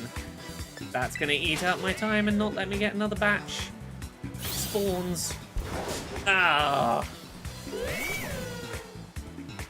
This I don't think it's happening. Should have just done the circuits. Thank you everyone for your attempt at helping there. I think we gotta leave it here for tonight. I think this is where we call it a night, but you know, sometimes this is how it is. We got 3 shiny littens in a single sandwich in the previous stream. tonight we did 5 hunts and didn't find a single shiny. That's just how it is sometimes. But I appreciate everyone who's joined me for the journey tonight. I will be back streaming on Friday. Maybe more of this, maybe something else. I don't know. I need to look what I have in my pile of stuff to shiny hunt. The temptation to do one more hunt. The sheer temptation to do one more hunt.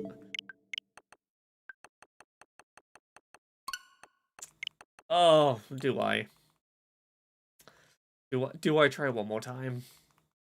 Do I? Maybe I give it 10 more minutes. I don't do a full sandwich. I start a shiny hunt, we give it 10 minutes. Fuck it, 10 more minutes. Come on, I believe in us. I can give it 10 more minutes and then I have to go get some sleep because I gotta do work in the morning because I'm back from the winter break now. I'm back into the office. I whittled down my emails. I got my inbox back down to under 100 today because that is necessary. Okay, come on. Picnic. Yeah, we do a third of a sandwich. If we find the shiny in that 10 minutes, I can leave it on the home menu and finish the hunt in the morning. Tomato, onion, green bell pepper, hamburger, double tofu, sweet and bitter herba mystica. I have this recipe memorized. Yeah, this is the thing. I didn't work for like 2 weeks because the holiday. Now my brain's like, yeah, catch up, do extra work, get back on the. You gotta be productive again. I'm gonna be good. I'm gonna give myself 10 minutes and then I'm gonna actually get sleep.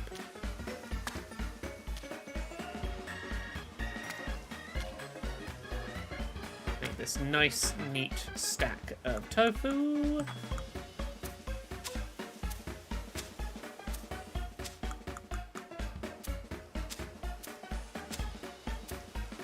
Don't put the top of the sandwich on because the top slice of bread is a scam. There we go. Top slice of bread is a scam. Yeah, the sandwich is mostly completely unseasoned tofu. I would not enjoy this sandwich. That's not the most enjoyable way to eat tofu. Just 6 unseasoned wet slabs of it.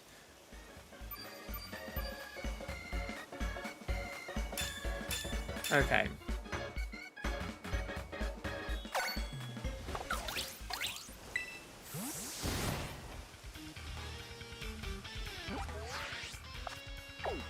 Okay, so we are going to this map.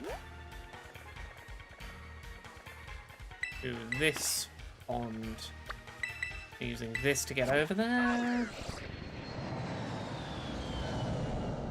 I mean, I wouldn't eat 6 of them in the middle of a sandwich like that. That's not... Look, I'd like fry them or something. You know, I'd put at least a little effort into working that tofu. Well, let's just stumble into that shiny at random on the way over to where we're going. Come on.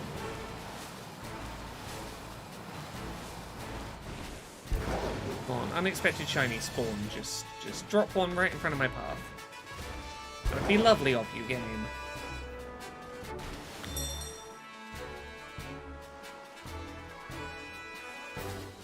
I think we're gonna try the middle of jump into the middle of the lake picnic method again.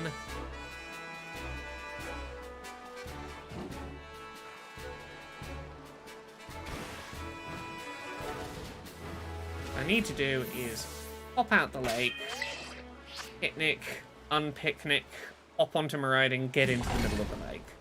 And I need to be really quick about that transition so that we don't get water type spawns in the lake if we can help it.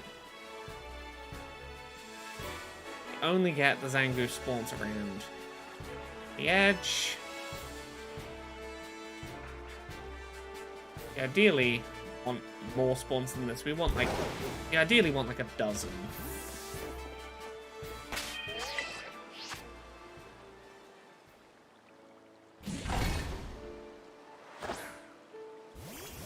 I need to remember to get on Miraidon before I get too close to the water's edge so that I can actually get in.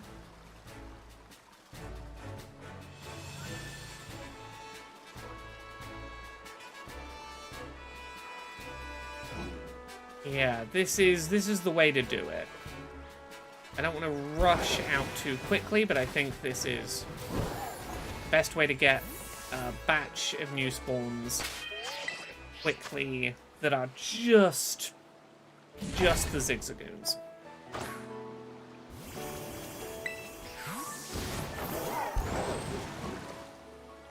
Okay, yeah, I don't need to jump the water, I can just drive in.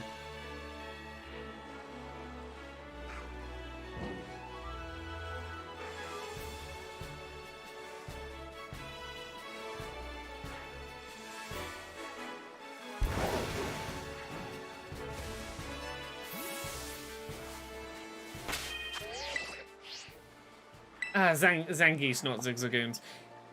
I may well have said the wrong word. It's like half midnight.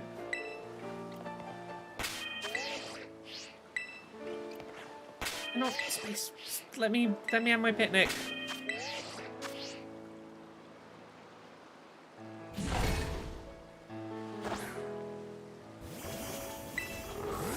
I've shiny hunted Zigzagoon before, but yeah, Zangoose is the one base game Pokemon I still need shiny.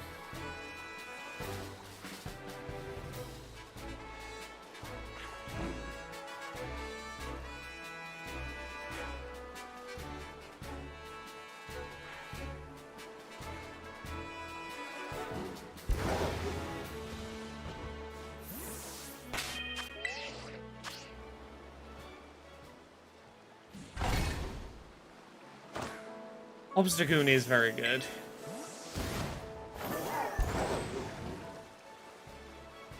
Okay, yeah, this is viable. This is workable.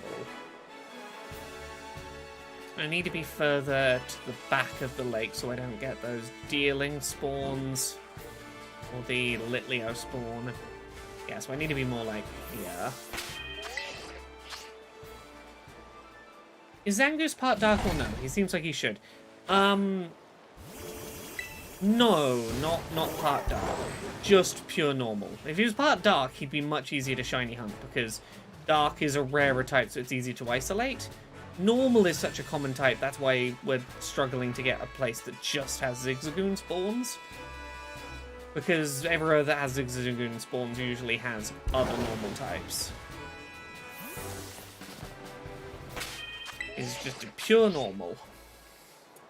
Which is the issue we're having.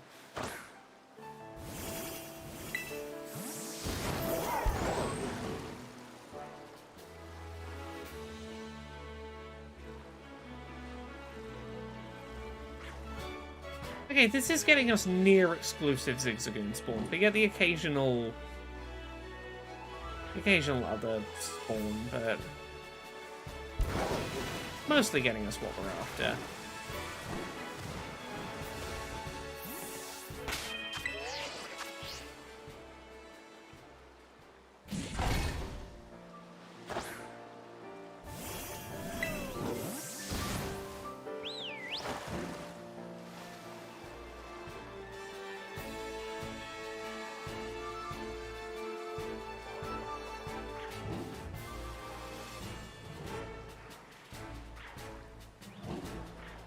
Oh no, I'm sorry to hear your phone is having touchscreen issues in Competent Hero and is apparently not recalibratable. That is not ideal.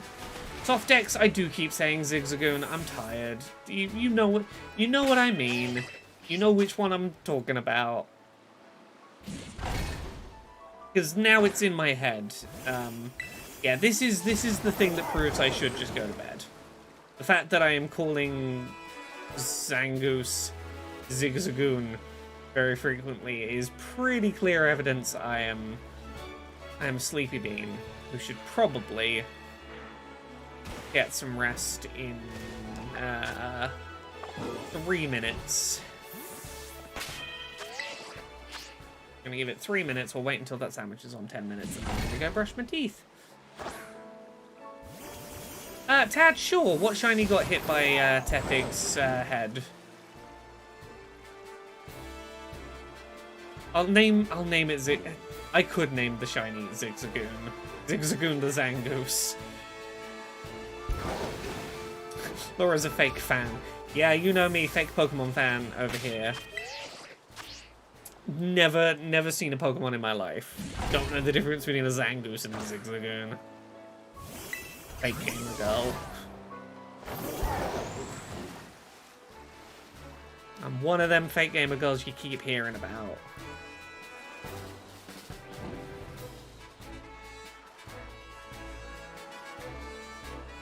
I'm just here for the big Twitch money. Don't even like video games.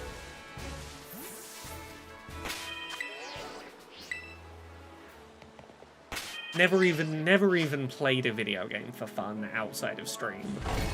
If I've told you I played a video game that wasn't on stream, that was just lying.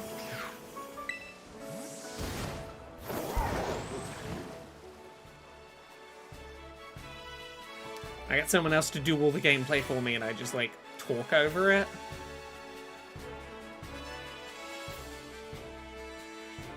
You think you've seen me play a video game? You haven't. I'm just commentating over someone else's gameplay. I might have bath water. Whether you can have any is a different question, but, like, you know, I take baths sometimes. That means that bath water exists. On 1 minute 30. Probably enough time for, like, one more picnic.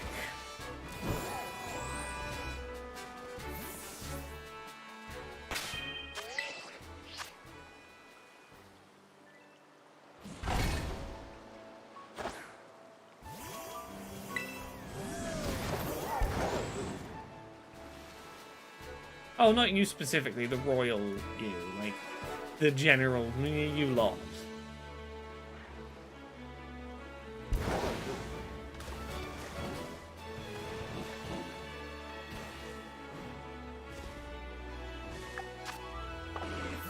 "48 seconds.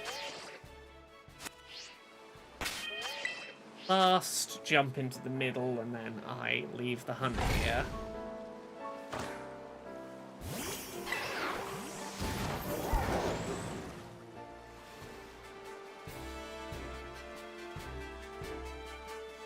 On shiny Zangoose. The last chance to surface for me.